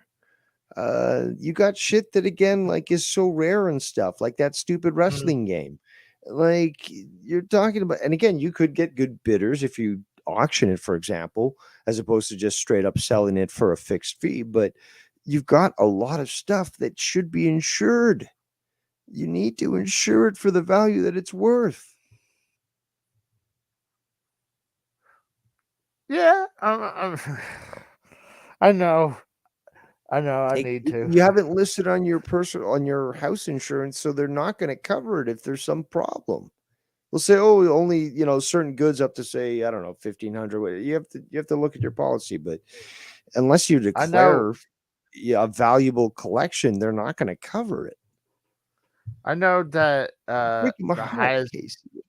I know they offer up to like $50,000 for damages. So I probably should go for that one. I mean, I think that's about what it goes for.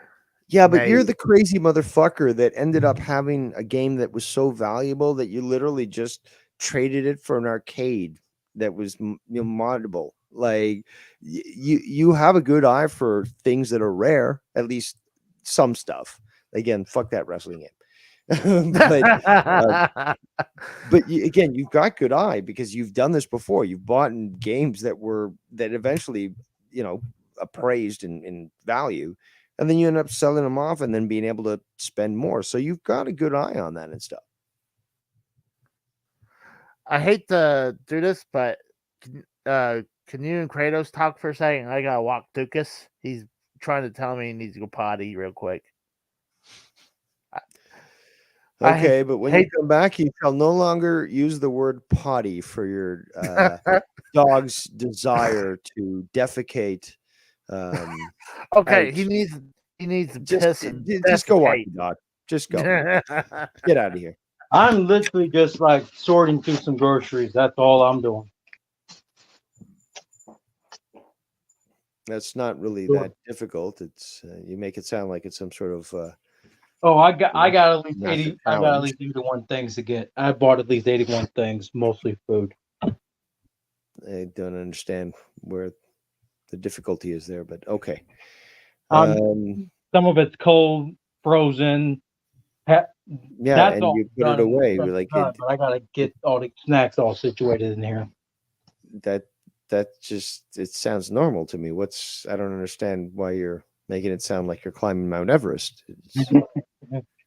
I'm just that's why I have my mic muted all this time. That's all. Oh, okay. Yeah.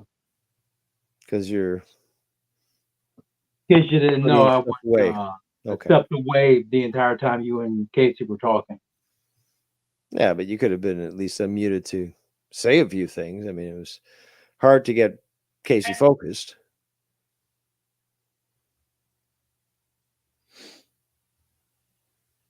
Okay, then. Great conversation. But back to AEW. Sting's retirement match, like I said, was well done.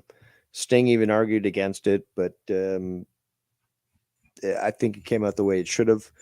That whole and Ospreay versus Takeshita, fucking wow, an incredible match, and I'm so excited to see Will Ospreay in AEW.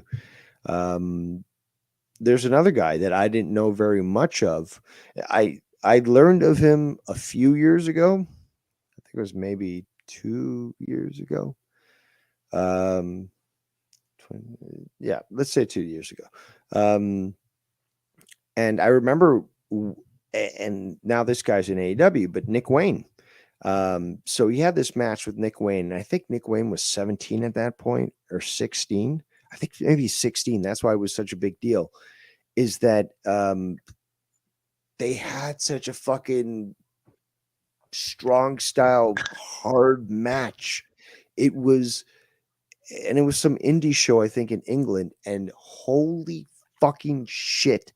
Like, you would have thought that Ospreay took this kid's head off with his, this final move before he pinned him, but like it was hard. They call him the prodigy for a fucking reason. He is. Nick Wayne is going in the footsteps of, again, Daniel Bryan, Will Ospreay, and they paired so well during that match, and it was just epic. And the fact that both of them now are in AEW and they're showing so much promise. I think, again, it's a fucking renaissance and a rebirth of the golden age of fucking pro wrestling. Oh, I mean, I still like. I always said if AEW was going to come around, I was going to go to their show, and finally came around. Like, the closest they ever had was once they had it in Oklahoma City, and then Dallas. I'm like, so you went to a show? Yeah, went to Dynamite 2 Wednesdays ago. Oh, nice. It was fun. I enjoyed it. Even Kratos, he said he went to a Collision and Rampage taping. They also did Rampage.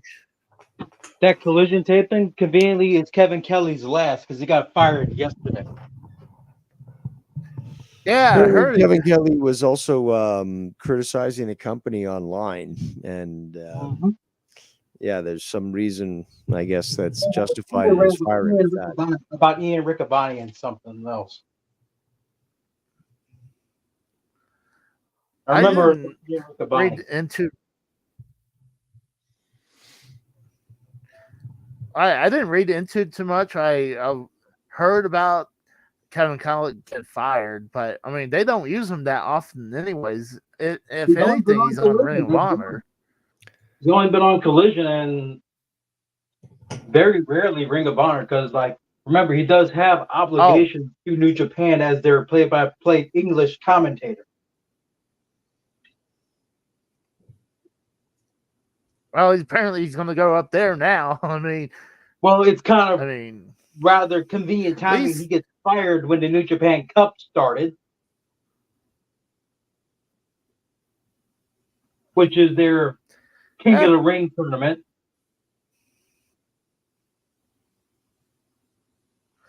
I'm not into the Japan wrestling. It's hard for me to follow. Yeah, it's definitely hard for you to follow. I mean, you've got enough trouble speaking English. How the fuck are you going to even speak Japanese? Yep. I mean, I understand Japanese for the English audience. You don't understand Japanese. No, I said I can't even I don't even know Japanese either. So I mean that makes it the worst. I mean, I'm not gonna know who struggles with English to say that. Who, like at least. Oh, speaking of which, fun fact: Akira Toriyama's death was the same brain bleed now AEW wrestler Katsuyori Shibata had back in 2017. An acute subdural hematoma. Same legit injury that Shibata had in 2017 in his world title match with Okada, of all people. Caused by a hard way headbutt that caused him to bleed hard way. Bone on bone, real headbutt.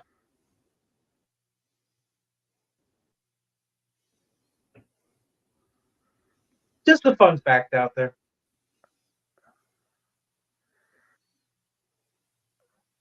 Well, I mean, if you get you said it was a brain bleed, right? But yeah, you also said it was a blood clot. Brain bleed that most people don't survive from. There's if you have that brain bleed, you have at least a 5 to 10 chance of survival. If you get to the hospital in enough time too. That also factors into it.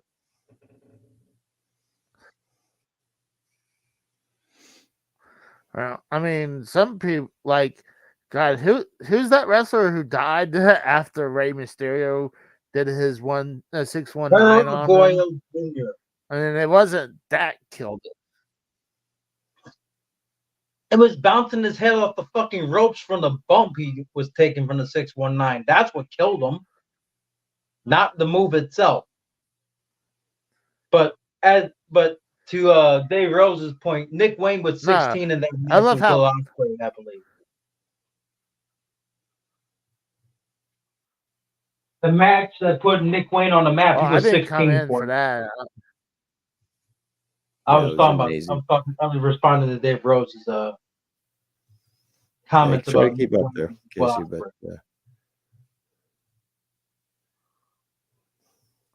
was this when I was out taking him to take a piss, or is this when I? There you go. There you go. You're sounding more like a man now. Well, I mean, after he went outside, I had to go to the little boy's room. Now you're starting again.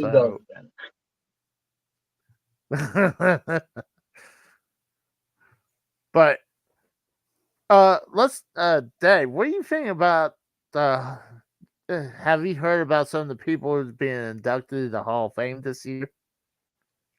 Oh, there's only two that I believe have been announced. Is Paul Heyman and you remember some Japanese big Bo Nakano, U.S. Express were announced recently as well. Oh, I did not know that. Oh shit! So Rotundum and Wyndham. Yep. Not know that. They said they actually acknowledged the fact that Bo Nakano was a former WWF Women's Champion as well. Interesting. I did not know that. She won it in Japan. That's why it was never recognized. That's why she won it off of a Lunger Blaze in Japan. In the Tokyo Dome, November 20th, 94. At an AJW event. All Japan Women's Pro Wrestling. Interesting. I mean, fuck Paul Heyman. I'll say that. Don't like the guy. But I mean, he caused a lot of people to go bankrupt during ECW's days, in their like later days. is that case? I mean, I'm not going to condone what Paul Heyman did in ECW time. Like he was He the caused only thing I would Chris say. Candido to sell his own house because of how many payments he made with his personal credit, with Chris Candido's personal credit card. He had to sell his house to pay off the credit card collectors. Well, honestly, it's. I mean, I'm not going to defend Paul Heyman for that. That's pretty fucked up. I mean, Bam says check is in the mail. Heyman. Ring episode last year. Did you not watch it? That was mentioned in the Dark Side of the Ring episode about Chris Candido and Sonny. Yeah, the check is in the mail. Everything's in the mail. Come again? I lost you for a second. I was saying, like, did you ever watch the Chris Candido Sonny episode of Dark Side of the Ring? That what I just said was mentioned in it. Yeah. Yeah. No, I mean that's pretty fucked up what Heyman did, but I mean also though, like they're grown adults. They should have never let it go. And Chris Candido had no way to work at the time either because he was on the shelf with injury. So he pretty much ran the books and like had to set the flights up from his house for ECW payment for ECW roster members, and Paul Heyman had him pay the bill essentially. And then come to find out, none of that money was going to the roster members. He racked up on Chris Candido's payroll almost about maybe $3.5 million of debt on his credit card. It was in the millions of like how much money Chris Candido had to pay back. Hence why he had to sell his house and his car to pay off those debts to the credit card companies. God damn. And he even sued. He was one of the people who sued Heyman. Never saw a dime of that money back. He never saw a dime of that money back. Well, even though he sued Paul Heyman. A lot of the bankruptcy paid for a lot of stuff that. I've never said Paul Heyman was a good guy. I mean, he's a smart guy, but he's done some shady. Paul Heyman was a grifter in his younger days. He mooched off of a lot of people. I agree. He had the gift of gab with the silver tongue included. But still, it really pissed off a lot of people in the end, in the later days of ECW. I mean, I don't care what they do with Sonny because Sonny was a piece.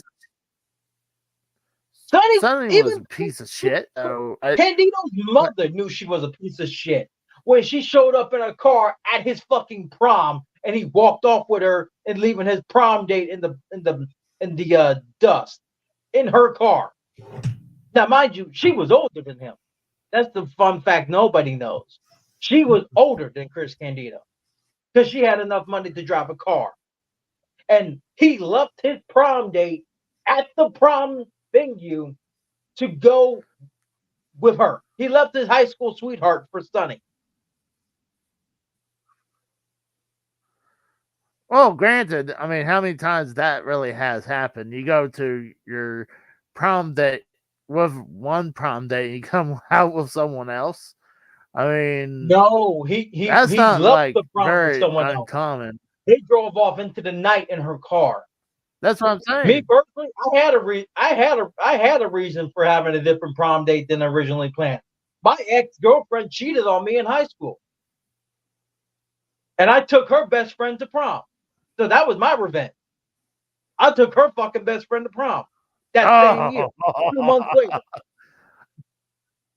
I still have the fucking picture of me and her best friend. I actually didn't go to my prom.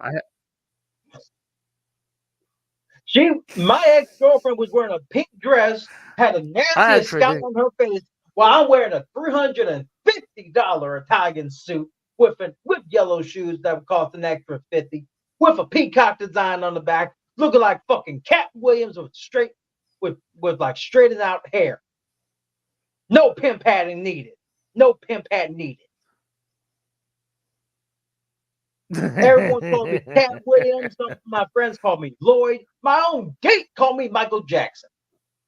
Because of how smooth and slick that I looked.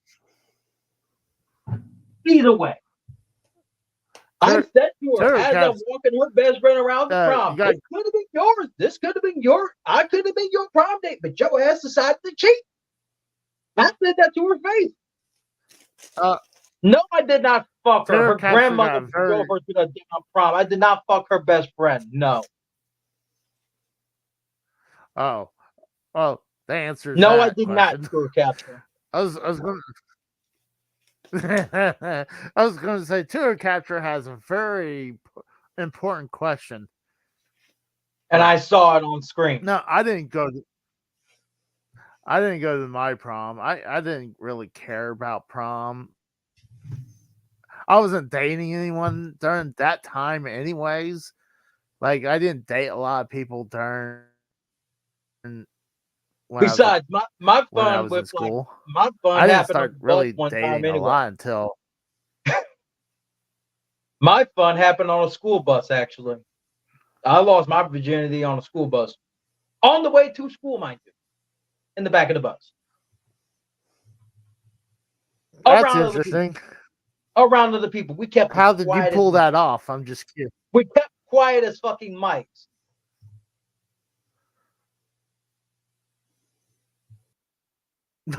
Dude. Oh, looks like we lost Dave. I think he'll be back, or hopefully. Good. I'd like to thank Dave for coming. Well, if he doesn't, I would like to say thank you for coming by.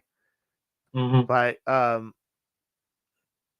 I really didn't care about, like, I went to a couple dances when I was younger, but I was kind of like, I'm like, never really brought anyone to dance with me. Like, then I was like, I was usually, I don't dance. So, like, I was usually just there, and after a while, I was like, why am I doing this? I'm like, I'm not into this. So, and I wasn't seeing anyone, so I was like, So, and there was one, I remember when I was in intermediate high school, I had a huge crush. This girl, she knew how to take advantage because she was beautiful, and she pulled the screws on me, man. Like, she knew I had a thing for her, and she twisted you up real nice and tight, like a damn she done some dirty wind up toy. Well, she did me dirty. She I could say something very embarrassing if I wanted to. I don't know. My girlfriend cheated on me with my best friend, so I consider this sweet revenge. I took her best friend to the fucking prom. She cheated on me with my best friend. I know. So I took her best friend to the fucking prom. I think so. I think one of my buddies' ex-girlfriend, I think we went on a date. I don't think we did anything. We might have made out, but I don't think we fucked. But I know that was an attempt for her. I think she tried to make him feel jealous, and it didn't work. But I should mention I was 15 at the time with the bus incident. Well, I hope you're like, I mean, I can understand people getting held back, but like, I was 15 someone years old when it happened, Nimrod. I was in no, my no, sophomore year. that's what I'm saying. I was assuming you were underage when you did it because I was like, if you're like 20 on and you're still on the bus, I mean, something's wrong. Well, Like, I could say the consenting individual at the time, I won't name her. She was, and don't judge me on this, she was 18. you know what? Back then, Hey, I was consensual about the whole thing. yeah, I mean, back then, it was different. Like, we could always, on the dude side, I know Kratos would agree with this on the dude side. If you were younger and the woman was older, it was more like yes. Mm-hmm. Yeah. And then if it was the other way around, that's definitely frowned upon. But for God, when you're younger dudes and you hook up If the with a roles were reversed, older, excuse me. If the roles were reversed, I'd be in yeah. jail still. Talk about that though. I had a friend of mine that I went to high school with, and she was already in her 20s, and she went to a bar that she frequent all the time, and she told me that there was this guy that started showing up at the bar. So you figure, hey, you show up at a bar, have to be at least 21. They're supposed to check your ID when you're at the bar, right? Mm-hmm. So she told me like they hooked up, and I think he was 17. It's like, well, I think it's like I don't think you're in trouble because one, he misled you. Two, you figured he was over the age when he's in the bar. Like, so I think you're in the clear. There's no intention of you doing anything illegal. Like, like I'm not gonna look at you any different because like he misled you, and like plus the bar should Here's the question. Sorry to cut you off, Casey. True Capture asked the question in the chat. I'm like, and I'm looking at this question like, here's my answer to this. All my homeroom and classroom teachers in high school, I assume you're talking about were grandmothers. We're old enough to be grandmothers. Let that sink in. So no. Well, I think My there's a homeroom couple I teacher in thought was senior hot. year, she had a grandson that had just turned 15 my senior year. His ass was 6'3" at 15. 6'3". See, with that, like, I mean, a lot of times when you're let's say you're 6'3" and you even have like some facial hair, like, and you walk in the bar, someone's gonna think, oh, he's at least in his early 20s. So, we're talking about former relationships, Rose. That's about it. We're talking about former relationships at the moment. Rose, we're willing to talk about anything else if you want to join. I mean, this all sparked from like me talking about like my prom, and it all started. The whole prom thing started with like us talking about Stunny and Chris Candido. Anyway. Oh, that's right. That's right. We transitioned from wrestling to talking about our freaking relationships with other women. And that started because we were talking about Bull Nakano.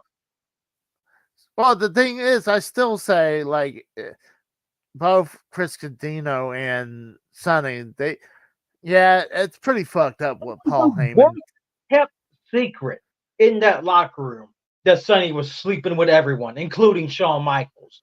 Well, If Chris Candido did not know, he would have been oblivious as fuck, or he would have just never spoke up about it.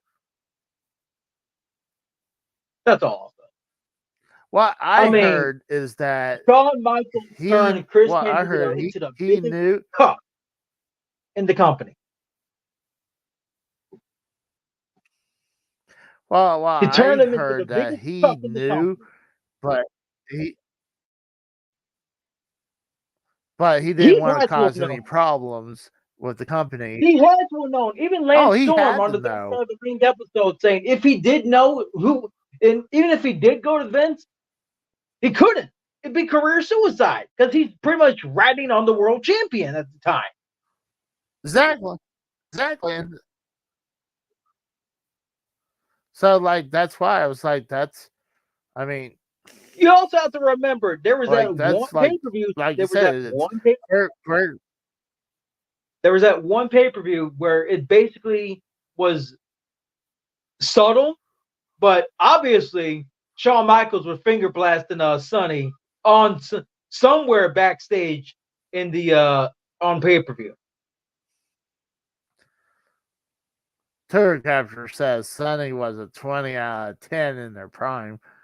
We realized she was a fucking screw up in general after her career ended.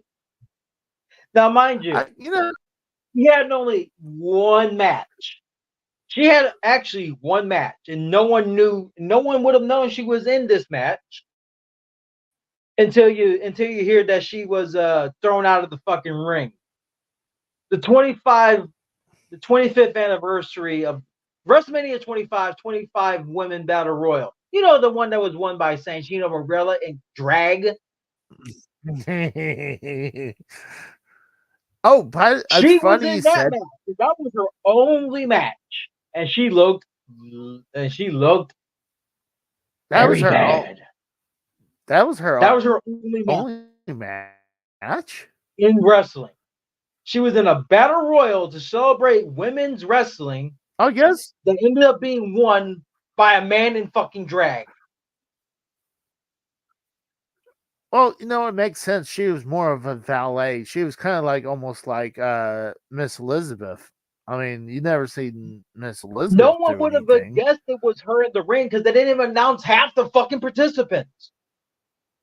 Yeah, and mind actually, she was originally supposed to be in that match as well.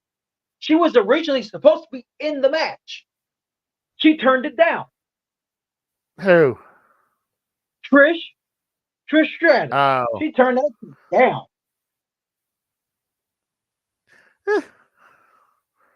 Well, it's funny you brought up where that Santino was dressed up in drag. So during SmackDown, the Rock called Seth Rollins a cross-dresser. So I was wondering, I was like, hold on, is that considered offensive nowadays? Calling someone a cross-dresser? Because I mean, as long as he's not saying the other words, he can get away with it, I guess. As long as he's not saying other words, he can get away with it. Because nowadays you gotta be careful what words you say, because now, like a couple of years from now, oh no, that's totally offensive. Mm-hmm. So I'm like wow. There's some words I could honestly figure I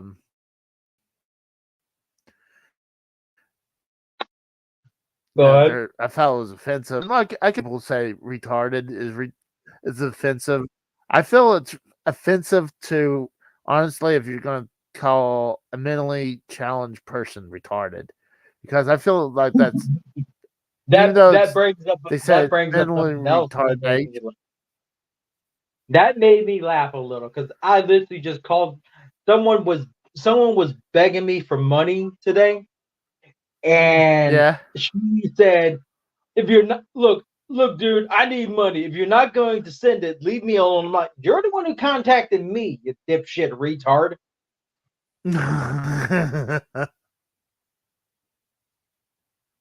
I think I broke her with that comment. Because she hasn't asked me for money since. But here's the thing. I think if you're going to call a normal person a retard, I think that's fine. Because, because to me, I feel like it's more offensive because I don't like to say that against mentally challenged people because I feel that word's really hard. It's almost how people says, "Oh, you're morbidly obese." Like, so they actually had to put morbidly in there. You couldn't just say they insult you by saying basically you're fat, which is yeah.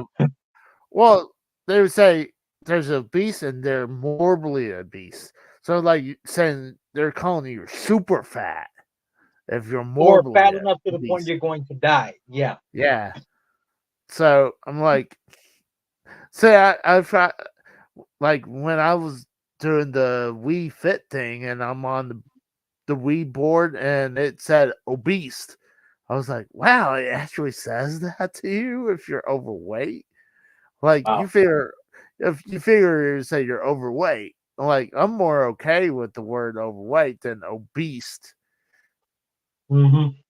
But I don't know. But I can see why some of these words are now being canceled because of that. A lot of times, like I'll watch some of these stand-ups, like even with Jeff Foxworthy, I'm like, wow, some of the stuff he would be canceled if he said this stuff nowadays. Like, I don't think he gives a damn. Jeff Foxworthy. oh, he's rich enough that he doesn't have to worry. Same thing with. You also have to remember, Jeff Dunham is uncancelable as well, because how much of the shit has Walter said on his stand up that would have got him canceled, and should have gotten him canceled, especially from Minding the Monsters, where he said he only dressed up as Frankenstein because the real thing he wanted to dress up as a kid that scared the one thing that scared him as a kid was a Catholic priest. He wanted to dress up as a Catholic priest for Halloween instead of Frankenstein. Because that was the one thing that scared him the most as a kid, which is kind of funny. But nowadays, that'll get the fucking Catholic Church on your ass like fucking grease on rice. Well, see, the thing is, I was born in the Catholic Church, and I thought that was funny because, I mean, I was growing up when all that stuff was starting to happen, when that all was getting released. I was like, God dang, is this going to hurt our religion now? But it kind of did in the end. It kind of did. Let's welcome the Rose into the channel. About time. Rose. Oh, you had to wait, what, 30 seconds? You asshole. I think it was kind of a string. I hear keys tapping on his end anyway. I'm not typing anything right now, actually. I mean, I heard something clanking on the. Yeah, I hear it too. It's like it was like before you started talking.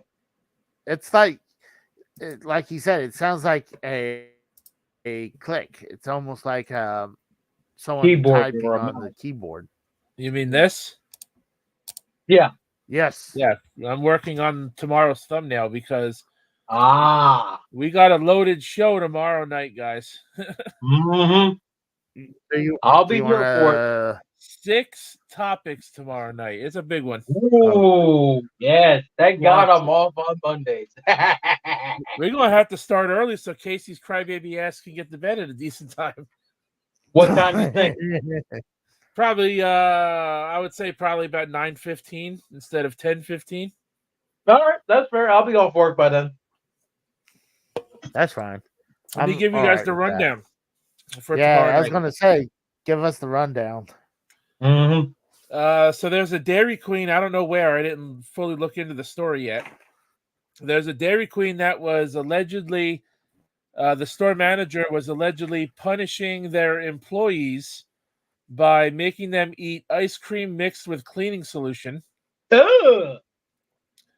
As reported God. to the mother of a 17-year-old female employee who went home one day and told her mother about it and then went to the news, apparently. The Native Americans Association, or whatever the fuck they're called, they're suing the Washington Commanders football team to change their name and logo back to the Redskins. Hallelujah! Are you serious? Hallelujah! Are you serious? Finally! It has come out that 70% of the hypothermia patients who attended the Dolphins-Chiefs playoff game require amputations. What? It's their own fuck. Some of them are. That's their own fucking fault for going to the game. Sure, but some of them is their own fault. Right, but the NFL should have, and we'll obviously talk in detail about this tomorrow. But the NFL should have considered the fucking weather too, and they should have moved the game like they did to the fucking the Eagles and the Steelers game. And they shouldn't have broadcasted the different weather conditions between Miami and Kansas City for the game. Both. That was fucked up to do on the broadcast, you know. So those are three of the topics. Those are three of the topics. Obviously, I'm going to talk. Casey can't talk. Really talk much about this, but I'm going to talk about a little bit about Akira Toriyama, of course. Oh yeah, me too. Me too. I sent you some things on Twitter, especially that Chrono Trigger hidden ending clip. So I got that. So that's four of the topics, and then there's a couple other ones I can't think of offhand right now. But yeah, there's like 6 topics tomorrow night. It's crazy. It's a big show. Yeah, you'll be hearing me clap and say hallelujah over the fucking Native Americans Association suing the Commanders to get it changed back to the fucking Redskins. That's a hallelujah moment. Honestly, I would really love to get Texas. I would really love to get Texas input on this one too, but I don't think he's going to want to come on tomorrow. I could ask him. It's right. Didn't he say his family wanted him to be more available on the weekends? Just ask him. Yeah, that's what I said. I could ask him at the very least if he wants to come on for like 5 minutes and give his piece on it, and then that's up to him. That'd be nice. That'd be nice. Yeah, not that long. Like when someone says I can't be there long, it's like just show up if you're able to. That's all. But I don't see it happening though. As changing the name back to Redskins, I think I don't see. I think they're going to fear the backlash again, so I don't see it happen.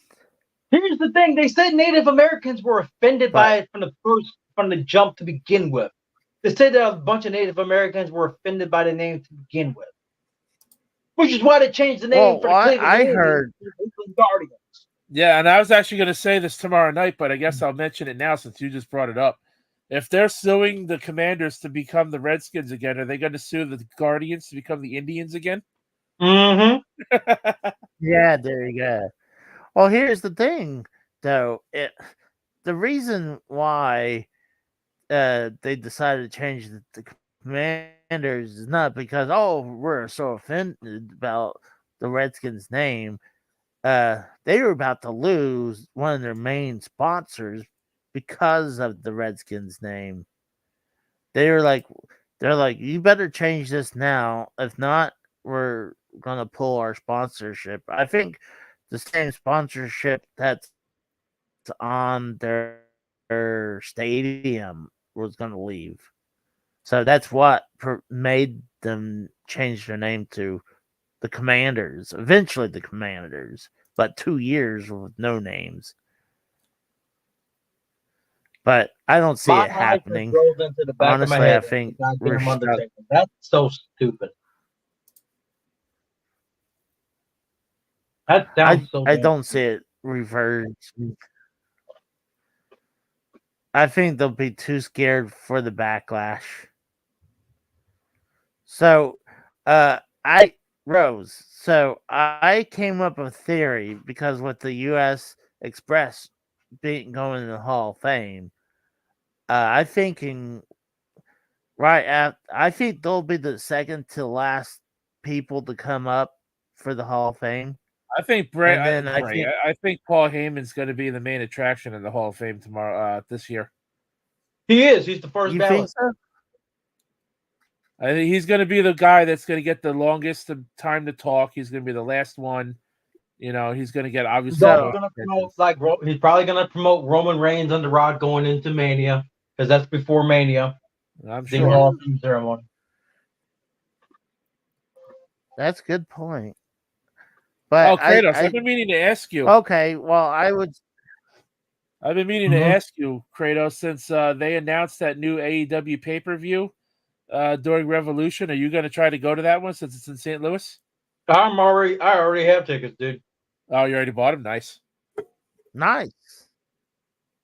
Me, a couple buddies are going. Me and a couple buddies are going. That's a Sunday, right? How much? Yeah. April 21st. April 21st. So you're going to actually miss LTS that night. So we're going to have to push it off. Oh, well. We're going to push it off anyway. Probably watch the pay-per-view instead of doing LTS anyway. 28th that week. What's that? We can push that week to the 28th. Yeah, that's what I'm saying. We'll have to push it off. All right. Let's just say me and my buddies, we got these tickets during pre-sale day. And how much were those tickets? The same spots we got the pre-sale from, because we pitched in about I would say around $600 total. Almost. It's not the same place where they had fucking Collision, is it?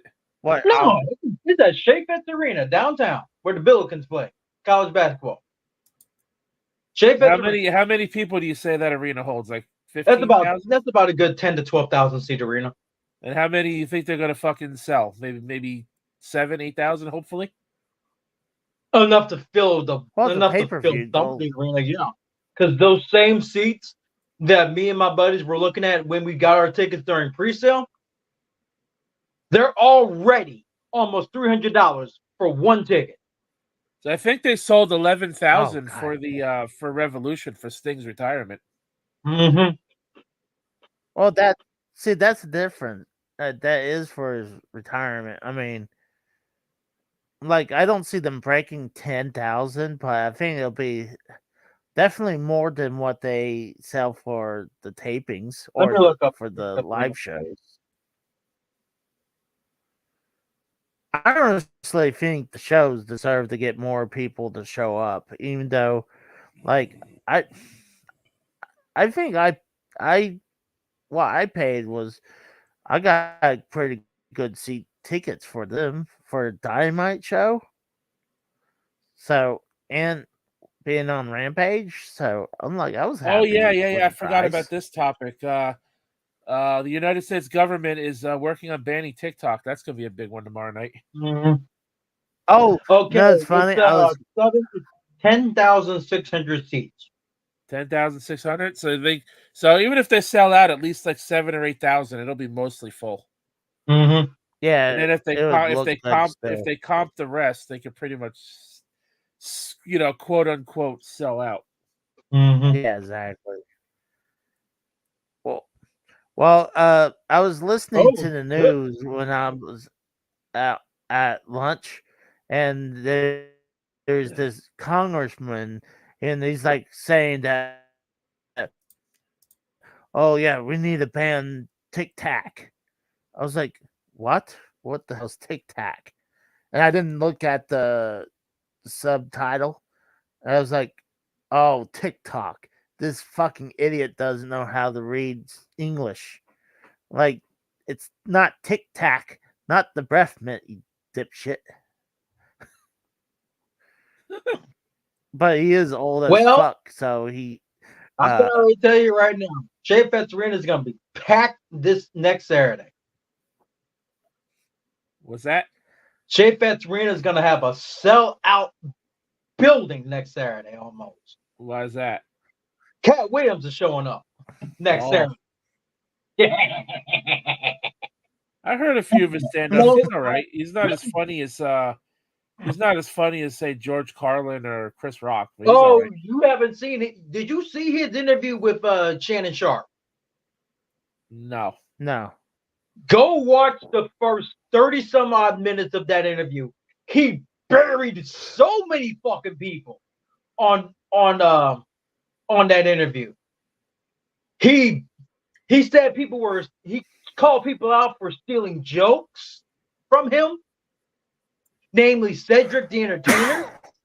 He called out Kevin Hart for what he really is in his eyes, which is a plant for the Illuminati.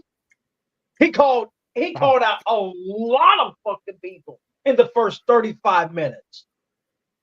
Well, I know some people, some of these. He called out Ricky Smiley for making. He called out Ricky Smiley for actually lying about like certain things about Friday After Next. Ricky Smiley, he's a radio show host. He's a radio host, black radio host. Oh, that's why. Racist. Very racist. You walked into that one. You walked into that talk one. About. Oh, actually, you want to talk about racist? I don't know if I told you this, Kratos, but I think Dukas hates black people. Clip it. Because because one day I opened the door and he started running after the black couple. I was like, oh my god, my dog's racist.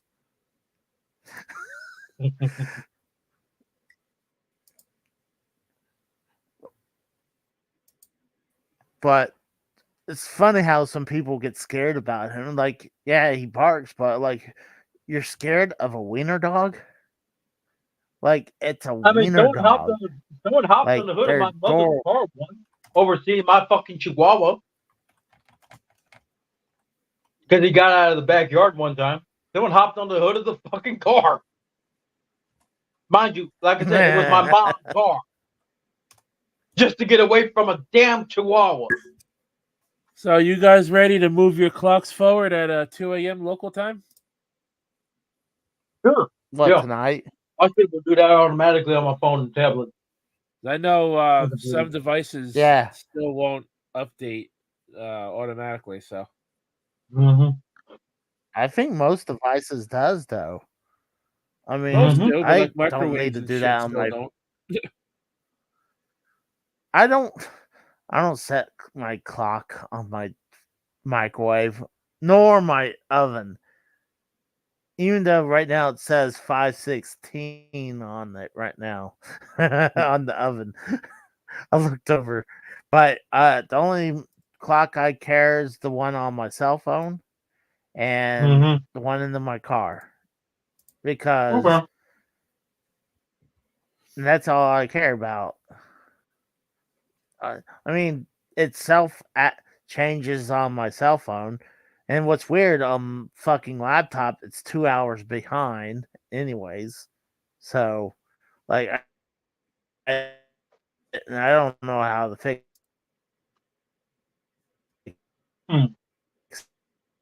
that. I tried to do it, and it would do it.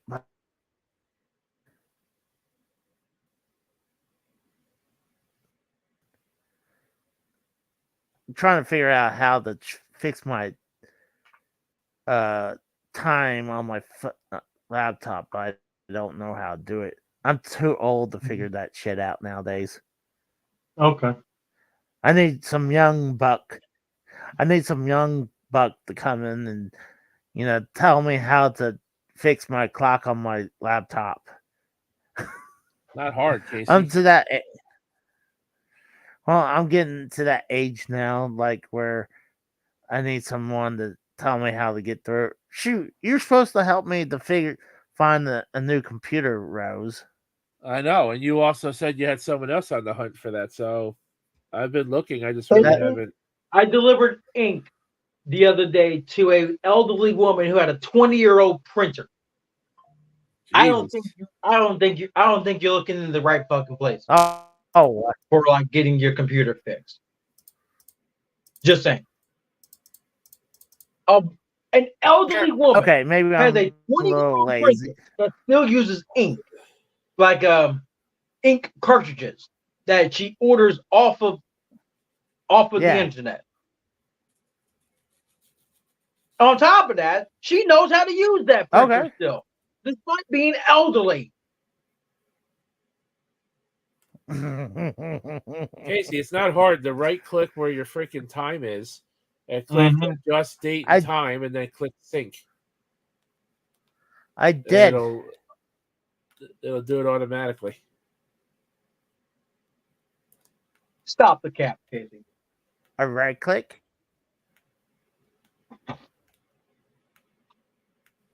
I go to the clock. It won't change. I'll figure it out later. Yeah, you click where where the time is. You click adjust date and time. And you hit sync now where it says synchronize your clock. Hit sync now and it'll sync. And it should update automatically.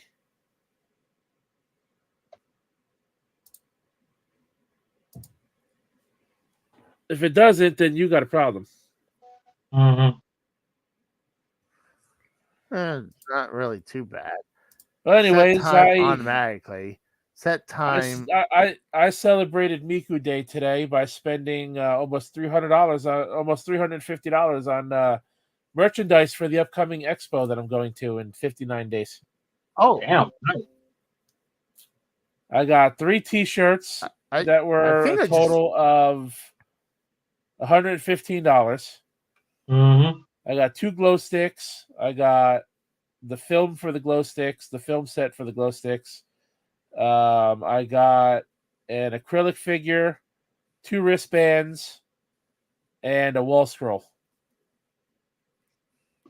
And I still didn't get everything I wanted. Time. No shit. And then I celebrated Miku Day by streaming tonight on Twitch for a little while. And I made $2. Mead Food Day? Mead Food Day? Miku Day. Bonehead. Oh, if I said Mead Food Day. Well, I didn't know what that is. I thought he said meat food. I was like, what the hell is that supposed to mean? But case in point, there's no way to save Casey from his own stupidity these days now. Well, I picked up some cool things today. I showed off my WWE 2K24, but yeah, I streamed it last night. How you like it? I mean, it's no different than 23. They did add the striking mini game. I haven't figured out how to do it properly yet. But other than that, it's like no different than 23. Well, did you hear who got edited out of the cutscenes for 2K24? Yes. Yeah. I'm like, all right, so former president face covered by an edit censor. Oh. I saw images where they sat on hard camera during Hogan and Warrior. I saw pictures where his face was blurred. I didn't see him like covered by a censor bar. No, that's what I mean by it. His face was completely blurred out. Kind of like they did Mike Chioda in last year's 2 years ago for the Rey Mysterio showcase, 2K22. Blurred out his face. But you knew who it was because it was a SmackDown referee. And Mike Chioda has always been mostly a SmackDown referee during the brand splits.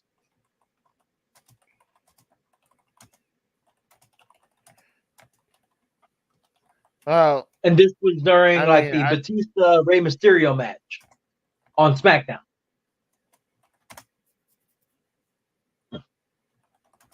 Oh shit! And Mike Chioda actually got pissed about it because he wanted royalties, but obviously his face was blurred, so they wouldn't give him his royalties.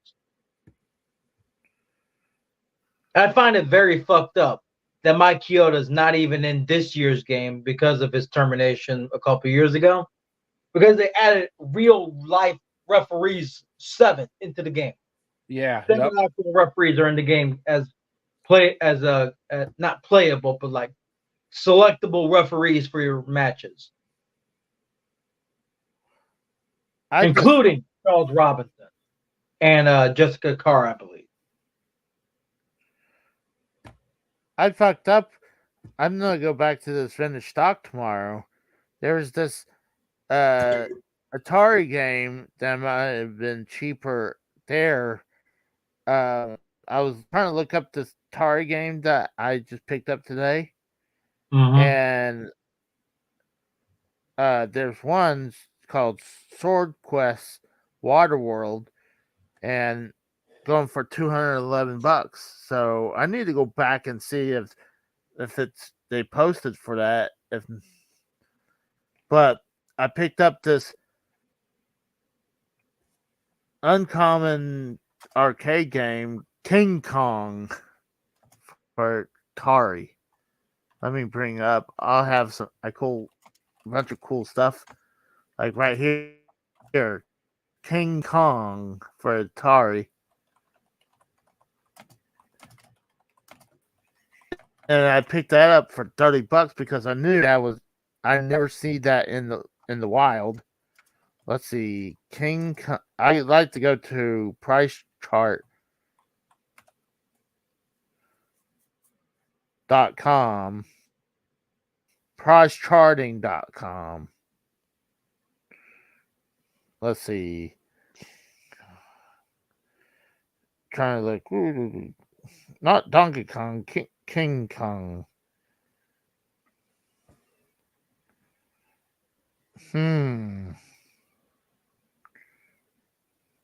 Interesting.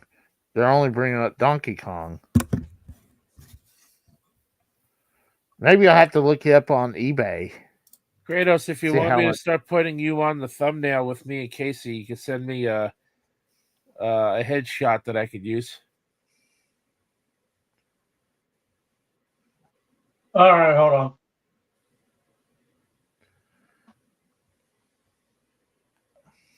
I prefer a different picture. I prefer a different picture of me too.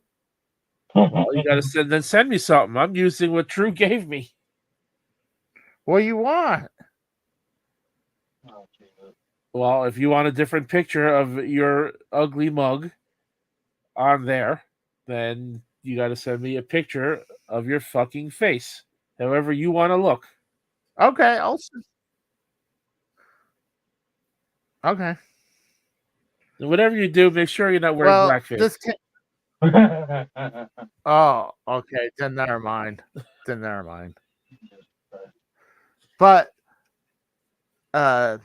one of the things I picked up was King Kong for $30. This is what's going on eBay. I just looked it up on eBay.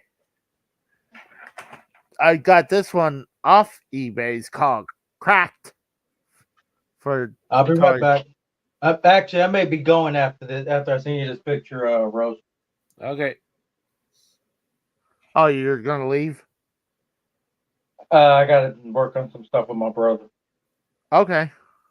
All right. See ya. See ya. See you, Kratos. Thanks for. On Skype. Got it. But I picked up this for Atari 7800. It's called Cracked. Mm-hmm. See you tomorrow night, Kratos. I picked up. You bought crack from a game store? What? Yeah, I bought crack from a game store. No, actually, I bought crack on eBay. Actually, You bought crack from eBay. That's illegal. I'll turn you in for that. I picked up for Auger for the Atari 5200. But one's in the chat if you think I should turn Casey in for buying crack on eBay. I also picked up an NES game in its box called Mystery Quest.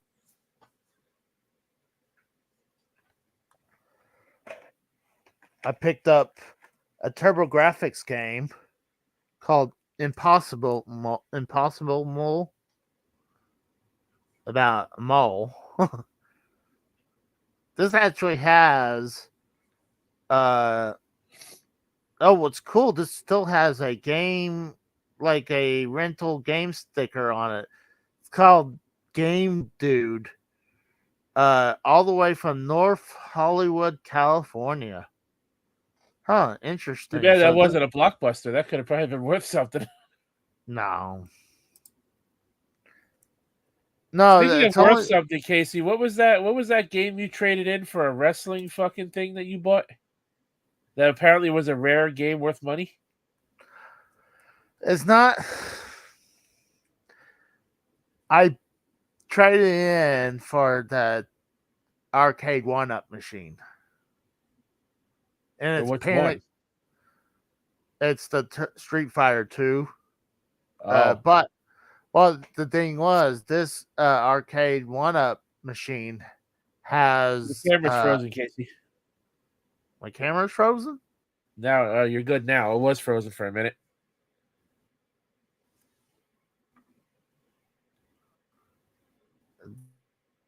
Doesn't look frozen on my end. All right. So, but the cool thing is that one, it came with the riser. Two, it's been modded with has over 800 arcade games in it. So, plus, I wanted one of these machines, and it had a lot of things I wanted. Like, one, I was able to get one. Two, it was already pre-made. Three, it's already been modded. Four, it has 800 games in it. So, like, yes, it would be nice to keep it, but also, I felt like the fucking cart. I'm not usually superstitious, but I felt ever since picking that thing up, I felt like it had bad juju on it. What game was it? It was called Panic Restaurants.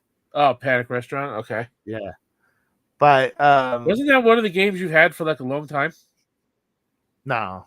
Well, had it for a few years, but I think I picked it at 2016 and probably sold it in 2020. Somewhere around there. Maybe 2019 for a few years.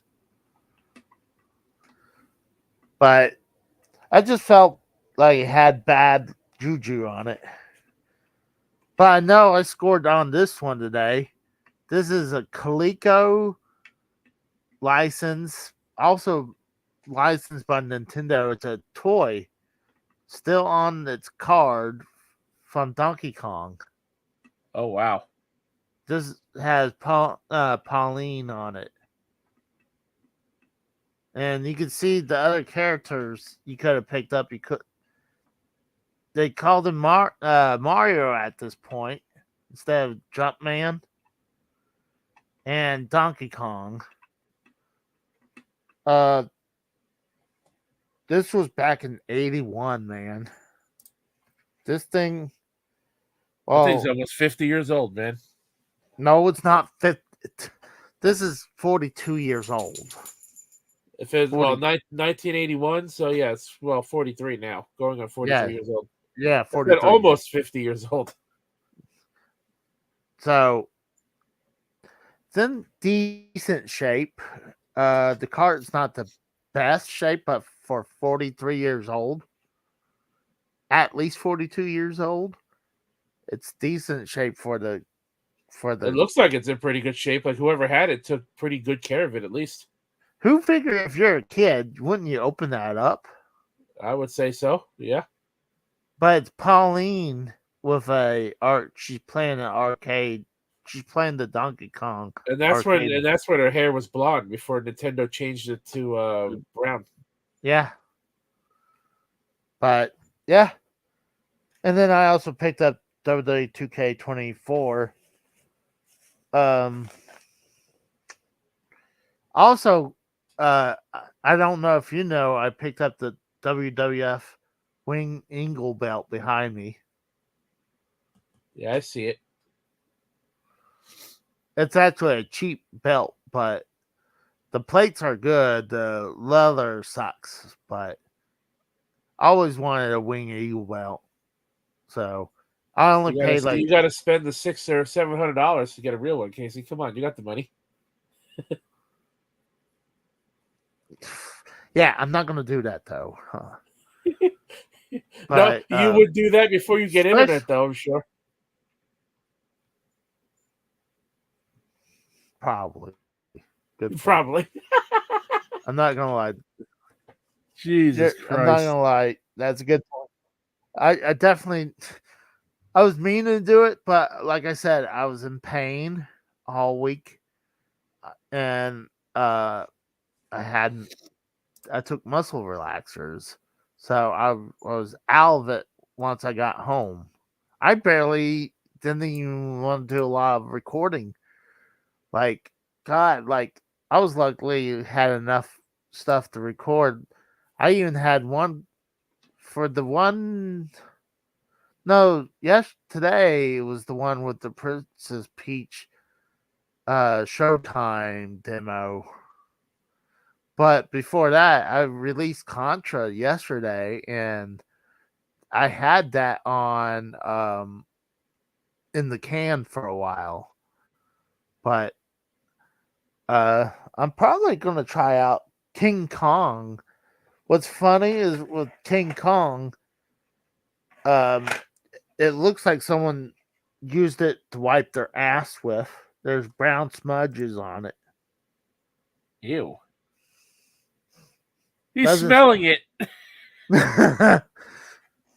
It doesn't smell like shit. I would hope not. Oh my God. It looks like somebody wiped their ass on it. Let me smell it. Yes. Well, I mean, you had to do the smell test. I mean, Jesus Christ. Why'd you just do the taste test? There would have been faster conclusion. Oh God. If I did that, I mean, God, you wonder what it looks like. I mean, imagine what it tastes like. Oh God. I can only imagine if it looks like that, what fucking condition that fucking thing was sitting in. I don't know. I mean, see, the thing is with the Atari, they have the inside usually has this spring loaded where I guess it protects the PCB board from getting dust. So you have to hold it back, but I'm thinking once we get off here, I'm gonna put the recording of this and maybe another game. I want to do more NES versus Atari 7800 games because I've been getting okay views from that lately. Like, there's some debates about some people were saying, "Oh, Atari 7800 is better than the NES." I was like, I don't think so.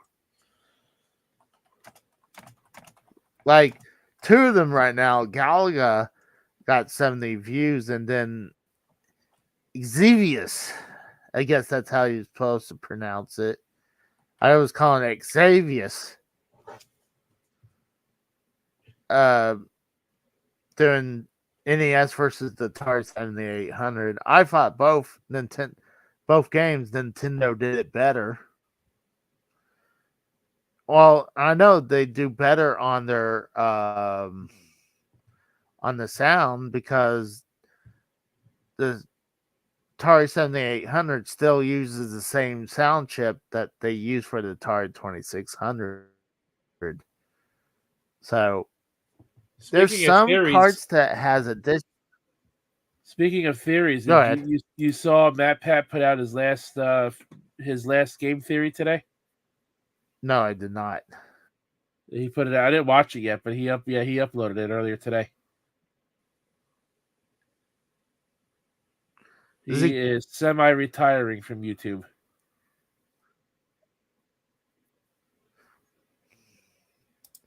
I mean, at least he's not going out disgracefully like a bunch of these other people.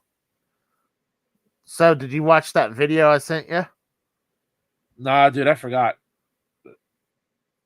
I was freaking setting up my stream, and then I went to the store and I ate dinner. And then I went for my stream, and the next thing I knew, I'm like, fuck, it's like after 10 o'clock. And then I just came on here and was just watching you until Dave left, and then now here I am.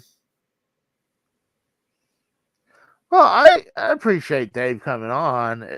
It's always a fun time when he's on there. I just need to get internet. I'm sick of having all these issues. Like, it's causing a lot of issues. Like, it would do a lot of world better. I mean, it would do better for the shows. I could stream stuff off my PS5, and I was thinking of even doing some from my Xbox One. And then I can watch my YouTube TV without a problem, you know? Right.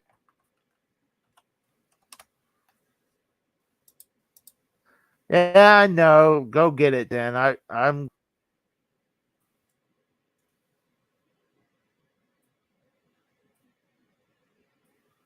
so your bullshit and promote my bullshit. And we'll get on. What the hell? Right now I'm having a little hard time for bringing stuff up. God, okay, hold on. Won't let me bring it. The comments? Okay, there's the comments. Why? Oh, shoot. It won't let me bring up any of the brand. I can't bring up anything right now except the comments. Well, that sucks. I mean, I'm afraid if I refresh, I might have a problem. So, fuck it. I know a lot of what I have anyways, so why don't you go ahead and promote your crap? Well, I've been streaming every night since last Monday.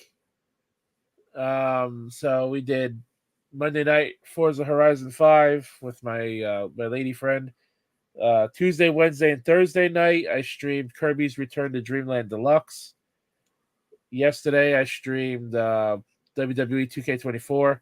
Today on Twitch, I streamed Riff Racer. That's a Twitch exclusive stream because I was playing music. So I didn't do it on YouTube because the copyright monster would come get me if I did. Tomorrow night is Less Than Serious, as well as Mario Day. So I'm going to be streaming a lot of Mario games, some Mario games tomorrow, as well as Less Than Serious tomorrow night. This Monday will be Monday Night Horizon again, and then Tuesday and Wednesday I am probably taking the nights off because I would have then streamed for like 8 or 9 days straight. Yeah, there's a lot of times, like, I don't know how you get your topics, because a lot of times I try to scrounge to get my topics. Like, I was like, well, they're starting to name some people for the Hall of Fame. And, like, I still think once the U.S. Express gets inducted, I think they're going to turn around and induct Bray Wyatt. I think that's my prediction. Right. Because why not? I mean, that's well, one's the father and the other's the uncle, so why not, So, Right. but the other thing I was thinking is probably talk about the continued drama between Rich for Viewtech and JKB. But it's kind of hard when neither of you guys, Kratos don't know who those guys are, and you said you hadn't heard anything except from me. Yeah, I haven't. I really haven't. And I don't watch Rich. I don't watch Rich's stream channel, so I'm obviously not going to get the drama from there. So, well, a lot of where I get it, 8-Bit Eric is a friend of JKB, so that I heard about this from him last night about the newest drama. So it's him and Smash JT. People like Mudahart probably ain't going to talk about this. I mean, I don't think it's that big of a deal for them to do it, But plus, I mean, there's not really too much like controversy. It's just backstage drama, But it's I hate to watch drama but it's one of those things is like, you God dang it. Now my freaking I see what happened. It's kind of interesting when I was a fan of JKB before I even knew who the hell Rich was. So when I found out that JKB was his editor, I was like, oh, that's where he went. And then this all happened. I was like, and I was hearing Rich delves into the drama a lot. And now I've seen how crazy he is. But it's crazy. And then the whole thing with Gerard, it's kind of hard not to watch the drama when it's some people you watch for years. You kind of emotionally attached to what happened, yeah, But like I said, I haven't heard much. I haven't really heard anything other than you. So, well, I suggest go watch that. Or actually, I could send you 8-Bit Eric's. He does a very good story about it. But as my stuff promoting, I would love to show off thumbnails, but I know I did. They showed off the WWF Wing Eagle belt.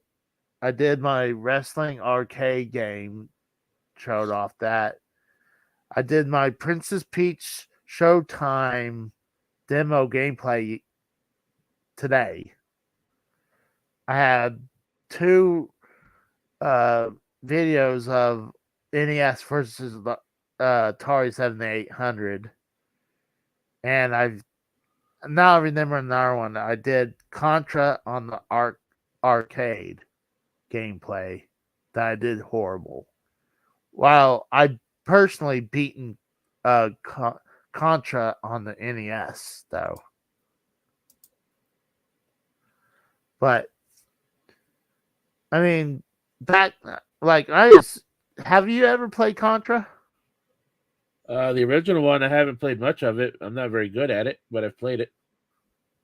Well, the arcade game's very hard. I mean, I played it on the Switch, and what sucks, they won't let you add more lives. You figure you hit a button and say, oh, I want to continue, so you can try to beat the game, right? But treat it like an arcade. You can add a quarter so you can keep going. Well, they don't do that on the Switch on some of these arcade ports.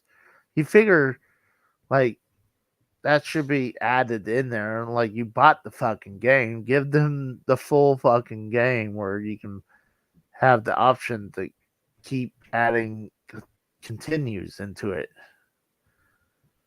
I can understand like NES games, like, okay, you have so many continues before it's game over. Not an arcade machine where you pump in quarters. But I'm thinking about, like I said, I was thinking about doing a review on a couple Atari games. So, but it is 11. If I'm going to do that, I'd probably do it right after this, and then go to bed. So, I appreciate Kratos, Dave Rose, and the Rose coming on. Why don't you guys go over the? You're streaming right now, are you?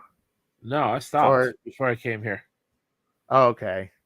I was gonna say go over to the Rose channel, but follow us tomorrow on the Rose channel for Less Than Serious. Sounds It'll like be a it's big night tomorrow night. Yep. It's gonna be a long show. The more topics, but usually I think we do pretty good as Less Than Serious because a lot. I'm not gonna lie, you do choose good topics. So, Well, I choose topics that make sense. well, I think this is a good topic. It's just I had to do it, pull one out of my ass at the split second. I was like, what are we going to talk about? Like, I don't mind shooting the shit with people, but when I almost spent like half an hour by myself before I had Kratos come on. Maybe I was exaggerating. Maybe it was 15 minutes, but I definitely need to tidy up the ship a little bit, you know, where I need to. I think I definitely need to find out good topics for Saturday is Raw. I mean, I just look online and what I see. If I see things, or some people will send me something. Like my brother sent me the one thing about the hypothermia people that needing amputations. Are they Kratos sent me the thing about Akira Toriyama. So are those people actually getting amputations? I didn't read the full story, but it sounds like it. Yeah. I would see. We were talking about that that weekend. I was like, why they let that game go on when it was so cold? Like, to me, I'm sorry, I don't care how much I'm like, I would, if I had to, I would sell those tickets off, or even ask for a refund or NFL should have just postponed that game. Because, and I guarantee you with this, they might start doing that from now on. Like, if there's a huge lawsuit coming, they'll probably do that. Like, if it gets so cold to the point where there's health hazards, they'll probably start, like, they'll stop a game for lightning storms, but why not for cold ass weather where it's like, wasn't it in the negatives? Yeah, it was negative 27 degrees. So it was like, that's unbelievable. Like, I would say, hell no, there's not a chance in hell I'm going out there. And you must love football so much to do that. I used to go watch high school football and go in the rain and somewhat cold, but I'm not going to go out there and to the freezing cold and the minus and watch football. I'm sorry. I kind of blame them as well, and that's a lot of it that lands on the NFL, if you ask me. They should have canceled and postponed that game. They should. But I don't want to talk too much about it because you brought up that topic and that's your topic. So I'm gonna go ahead and let's get out here and we'll see you guys tomorrow on Less Than Serious. So you guys have a good night. For the Rose, I am Casey of Raw. You got anything else? Nope. Let's get out of this bitch. So let's get out of here. Yep. You guys have a good night and we're out of here.